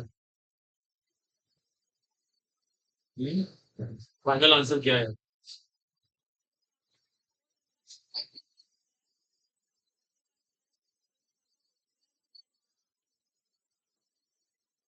ये आप चेक कर लीजिएगा। देखिए, हमें इसका पार्शियल प्रेशर का स्क्वायर करना पड़ेगा। इसका मतलब two alpha upon one plus two alpha into P का स्क्वायर, ये स्क्वायर होगा, मल्टीप्लाई इसका पार्शियल प्रेशर, या ऐसे कैसे ही देगा। और इस पूरे को डिवाइड करना पड़ेगा इस पार्शियल प्रेशर से। आ रहा है समझ? देखो, कुछ कटता है काट दीजिए। पी से पी कैंसिल हो जाता है, ये one plus two alpha cancel हो जाता है, और शायद कुछ कैंसिल नहीं हो। और सब ऐसे ही है तो केपी का यहाँ से एक्सप्रेशन आता है। ये हुआ four alpha square alpha four alpha cube, जो क्यूब हो गया ये स्क्वायर है ना, और ये अल्फा क्यूब हो गया। एक तो वन प्लस टू अल्फा का होल स्क्वायर बच गया, उधर वन माइनस अल्फा बच गया। आ रहा है सबको समझ? घबराइए नहीं, गलत सही से मत डरिए, कोशिश करते रहिए, बस कोई दिक्कत ही नहीं है। बोलो। अगर मैं यहाँ पे एक कंडीशन लगा दूं, देखो मैं अब शर्त रखता हूँ, ध्यान देना प्लीज। अगर मैं आपसे कह दूं कि जो अल्फा है ना, वो वन से बहुत छोटा है, alpha is much much less than one, तो क्या होगा? देखो, ये नीचे से हम छोड़ देंगे, ये छोड़ेंगे, इसके रेस्पेक्ट में ये छोड़ेंगे, तो केपी इज इक्वल टू क्या आ गया? Four alpha cube. आ रहा है सबको समझ? हमने वन के रिस्पेक्ट में, वन की तुलना में इसको छोड़ दिया। कॉपी कर लोगे ना? अच्छा, ढूंढो बुक्स में, ऐसे बहुत क्वेश्चंस होते हैं, या आपकी जिम्मेदारी आप लेके आइए। ठीक है ना, डाउट पूछिए इस तरह के, आपको रोज कहते हैं। हम्म। ये पी, ये पी स्क्वायर यहाँ पे रहा है, एक देखो पी स्क्वायर तो लिखा होगा मेरे, नहीं लिखा गया पी स्क्वायर? एक बार रुक जाइए, देखिए मुझे मुझसे मिस्टेक हो रही। सही बात है, पी को छोड़ दिया हमने, ये पी स्क्वायर भी आएगा करेक्ट। देखो ये रह गया, इसका स्क्वायर तो हमने कर दिया, इससे मल्टीप्लाई भी कर दिया, ये पी स्क्वायर रहेगा। सही कह रही है, गुड। ठीक है, तो पी स्क्वायर भी यहाँ है, नो डाउट इट। ढूंढिए आप भी ऐसे क्वेश्चन ना लेकर आइए, देखिए बार बार आपसे कहते हैं, आप जब तक प्रॉब्लम नहीं करेंगे ना, तब तक सिलेक्शन नहीं हो। तो ये आपका होमवर्क रहा, इसको अच्छे से कर लीजिए। तो ये चीजें मैंने करा दी, एक छोटा आर्टिकल और फिनिश कर देता। इसको बोलते हैं रिएक्शन कॉशियंट। इसका नाम होता है रिएक्शन कॉशियंट, अभिक्रिया भागफल कहते हैं इसको हिंदी में। रिएक्शन कॉशियंट, अभिक्रिया भागफल। इसका हिंदी नेम है अभिक्रिया भागफल। देखो रिएक्शन कोएफिशिएंट कैसे निकलता है। ये कोई रिएक्शन हो रही है, आप ये कोई रिएक्शन करवा रही है, मेरा ध्यान देना सब में। आपने क्या किया, देखो अब एक आपको देख के बड़ा अजीब भी लगेगा। इसका पार्शियल प्रेशर गुणा इसका पार्शियल प्रेशर अपॉन इसका पार्शियल प्रेशर कर देंगे। इससे हम रिएक्शन कोएफिशिएंट कहेंगे। आपको सुन के अजीब लगेगा। अभी तो हम निकाल रहे थे इक्विलिब्रियम कांस्टेंट, ये तो तरीका था निकालने का। अब मैं इसे क्वेश्चन कह रहा हूं, तो आपको मैं समझा दूं इक्विलिब्रियम कांस्टेंट भी कैसे निकलता है।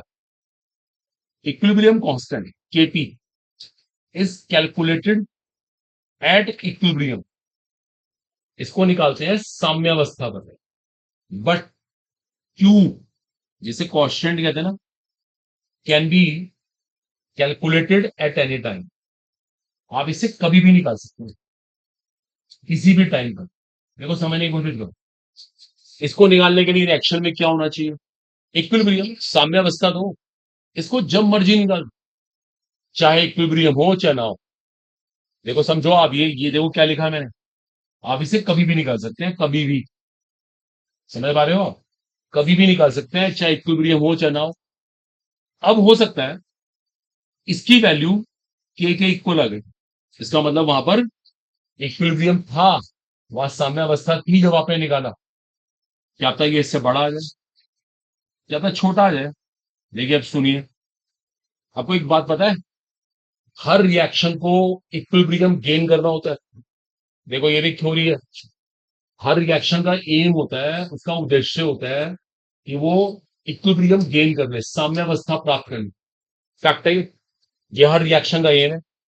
जहां पे क्यू के से बड़ा है ना, इक्विलिब्रियम नहीं है, लेकिन रिएक्शन को इक्विलिब्रियम चाहिए, तो रिएक्शन लेगी बैकवर्ड शिफ्ट। बैकवर्ड शिफ्ट का मतलब होता है पीछे की तरफ हटना। रिएक्शन को पीछे हटना पड़ेगा, उसे कहते हैं बैकवर्ड शिफ्ट। क्योंकि क्यू के से बड़ा हो गया ना, और जहां छोटा है वहां भी इक्विलिब्रियम नहीं है, बट रिएक्शन क्या लेगी, फॉरवर्ड शिफ्ट। तो उसको आगे जाना पड़ेगा। देखो सुन लो भी एक मिनट, हर रिएक्शन का एम है, एम टारगेट है, ये अचीव करना। आप भी तो देखो नीट की तैयारी कर रही है, आपका सिलेक्शन हो जाए, आप एक डॉक्टर बन जाए, लाइफ में सेटल हो जाए, चाह रहे हैं आप। इसका मतलब आपके अंदर इक्विलिब्रियम आ जाए। जो आपका एम है वही रिएक्शन का एम है। तो उसके लिए रिएक्शन क्या करती है, अगर क्यू इज इक्वल टू के है तो उसे शिफ्ट करने की कोई जरूरत नहीं। जहां पे क्यू के से बड़ा है उसे क्यू छोटा करना है, रिएक्शन को पीछे होना पड़ेगा। इसको हम कहते हैं बैकवर्ड शिफ्ट, पश्च दिशा में हटना। और जहां पे क्यू लेस देन के है उसको फॉरवर्ड शिफ्ट लेना पड़ेगा। तो ये भी नोट करने के तो बहुत इंपॉर्टेंट फंडामेंटल 2025 में यहीं से क्वेश्चन था। 2025 की कॉलम इसी फंडामेंटल के ऊपर थी, नोट कर दो।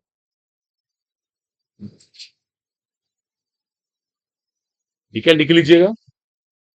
जैसे इक्विलिब्रियम कांस्टेंट निकलता है, बिल्कुल ऐसे निकलता है रिएक्शन कोएफिशिएंट। बिल्कुल यही अप्रोच होती है, इसे विक्रिया भागफल कहते हैं।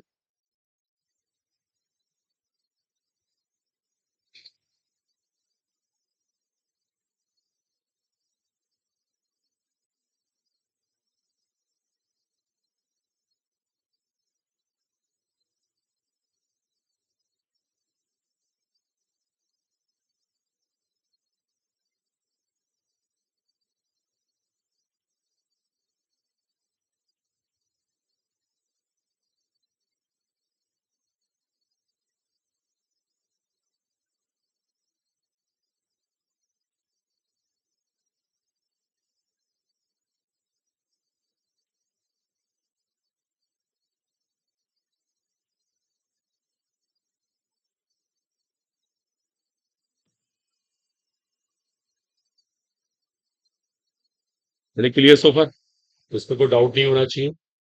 कहाँ पे रिएक्शन फॉरवर्ड शिफ्ट लेगी, कहाँ बैकवर्ड शिफ्ट लेगी, कहाँ पे इक्विलिब्रियम है, ये पता हो। ठीक है, डन है।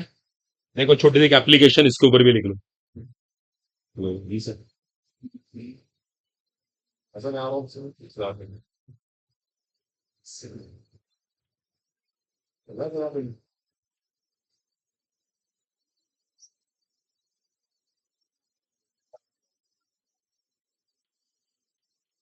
आ रहा हूँ सर।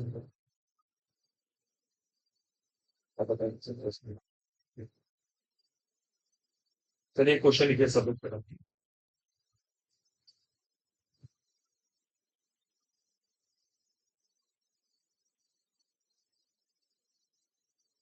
एक क्वेश्चन है वो ट्राई करते हैं इसके ऊपर ना।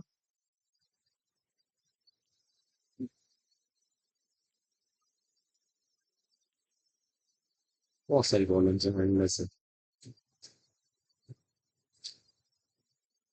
Okay, head down. देखो ऐसा क्वेश्चन 2025 में एक रिएक्शन है, A+B2 फॉर्म 3C। नोट करो जैसे मैं लिख रहा हूँ। इसका केसी ना 20 है, इसका केसी 20 है 20। If a 2 litre vessel, 2 litre का हमारा बर्तन है, contains contains 1, 2 and 4 moles of ABC respectively, and 4 moles of A, B, and C respectively. A, B, and C respectively. Then the reaction at 25 degrees Celsius shall, now options are proceed from left to right. वही पूछ रहे हैं reaction आगे जाएगी पीछे जाएगी। Proceed from left to right, तीसरा option है, दूसरा option proceed from right to left. Last तीसरा ऑप्शन है हमारा बी एट इक्विलिब्रियम। और चौथा है नो टक्कर। ठीक है, अब आराम से पता लगाइए रिएक्शन किधर जाए। क्यों निकालेगा, क्यों क्वेश्चन निकालिएगा, क्यों से पता लगता है रिएक्शन को क्या करना है।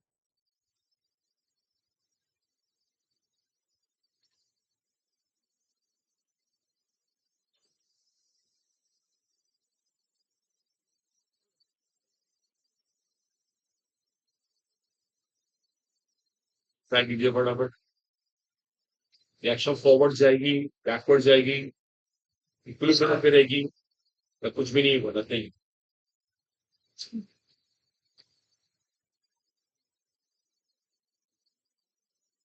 क्या आंसर है?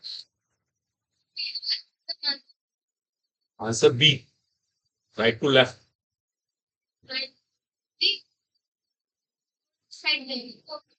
ये आंसर, मे बी ये आंसर।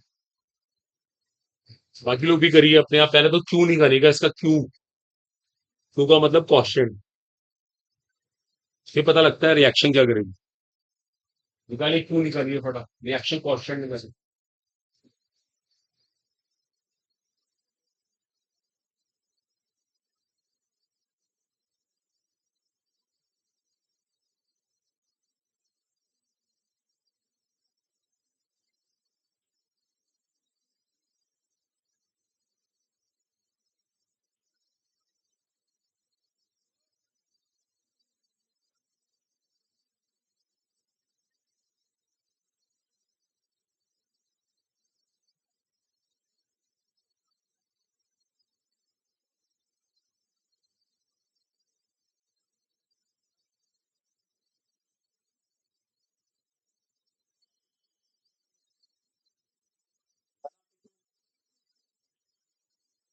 अच्छा, कितना है, क्यों क्यों निकालेगा, क्या प्रोसेस रहेगा? Concentration of C cube, concentration of A into concentration of B. कितनी है कंसंट्रेशन सी की? सी के मोल कितने हैं? 4। वॉल्यूम 2 है तो 4/2। ए के मोल कितने हैं? 1 मोल है, वॉल्यूम 2 है, 1/2। बी के मोल 2/2। देखो ये मैथ सारा तो इसको सॉल्व करना है बस आपको। इसको सॉल्व करने भी आंसर आ जाएगा। कितना आया? सही बात है, 16 आ रहा है इससे क्यों? क्यों ना छोटा आ रहा है वो से। तो रिएक्शन क्या करेगी, क्यू को बड़ा करने की कोशिश करेगी। वो चाहती के बराबर आ जाओ, इसको आगे की तरफ बढ़ना पड़ेगी, जिसे कहते हैं फॉरवर्ड शिफ्ट। इसका मतलब रिएक्शन किधर हुई, लेफ्ट टू राइट। नाउ भी रिएक्शन लेफ्ट टू राइट। बताओ बच्चे, क्लियर हुआ है? सब बैठे हैं, सब लोग आया समझ क्या कर रहा हूँ मैं। देखो जब भी क्यू के से छोटा होगा, रिएक्शन 100% फॉरवर्ड जाएगी, फॉरवर्ड फॉरवर्ड शिफ्ट, आगे की तरफ। अगर अभिक्रिया में अगर दिशा में जाएगी। जहां पे क्यू लेस देन के होगा रिएक्शन लेगी बैकवर्ड शिफ्ट, और जहां पे क्यू इज इक्वल टू के होगा नो शिफ्ट, वहां पे कोई शिफ्ट की नीड नहीं है, बिकॉज वहां पहले से क्या मेंटेन है, इक्विलिब्रियम मेंटेन। लिख लीजिए इसको। ठीक है,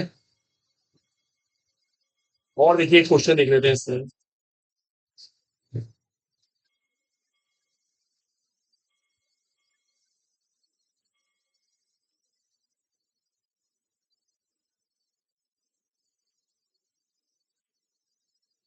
डाउट हो आप भी पूछ सकते हैं, क्वेश्चन होते हैं बस।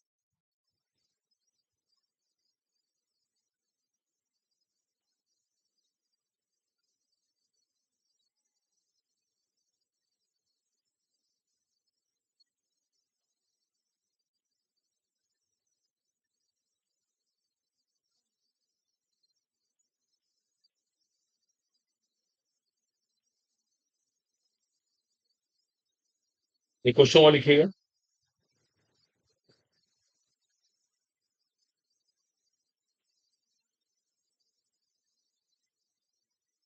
एक रिएक्शन हुई है, अमोनियम हाइड्रोजन सल्फाइड, ये सॉलिड स्टेट में ये ऐसे टूट रहा है, अमोनिया और H2S में। देखो ये टूट गया अमोनिया और H2S में, ध्यान दीजिएगा। What is special in this? Pressure at equilibrium, साम्यावस्था पे जो प्रेशर है ना वो 1.12 एटमोस्फेयर है। प्रेशर एट इक्विलिब्रियम, साम्यावस्था पर दाब। कह रहे केपी निकाल के दिखाओ। ऑप्शन हमारे पास ऐसे हैं, 3.136 atmosphere square, 0.3136 atmosphere square, 31.36 atmosphere square, last answer है 6.98 एटमोस्फेयर स्क्वायर। तो ट्राई करना है, इसका केपी निकालना कीजिए फटाफट, बहुत अच्छा क्वेश्चन है। सर केपी कैलकुलेट कर, देखना कैसे करेंगे।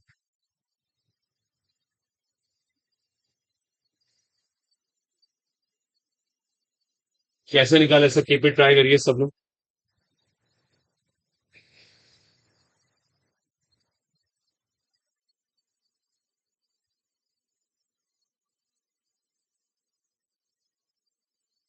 केपी निकालने के लिए चाहिए होते हैं पार्शियल प्रेशर्स।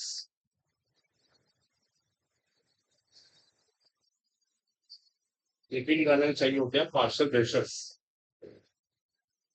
करिए कैसे करेंगे। और इक्विलिब्रियम प्रेशर कितना आ रहा है, 1.12 एटमोस्फेयर।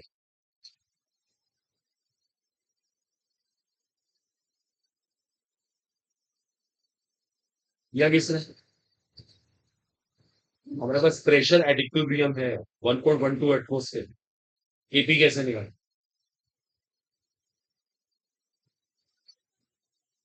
नथिंग इज, ये डेटा है बस, जो भी है ये डेटा है, इसी से क्वेश्चन सॉल्व करना। जानते हैं कैसे करेंगे बताओ, कैसे निकालें केपी। अच्छा बताओ केपी निकालने का मैथ्स क्या होगा। Pressure of ammonia into pressure of H2S, और ये इसका क्या होगा, इसे नहीं लेंगे, इसको नहीं लेंगे। अगर ध्यान दीजिएगा, इक्विलिब्रियम प्रेशर आपको इतना मिला, पता है ये प्रेशर किन की वजह से था, इन दोनों की वजह से था। इसकी वजह से नहीं था, ये गैस ही नहीं है।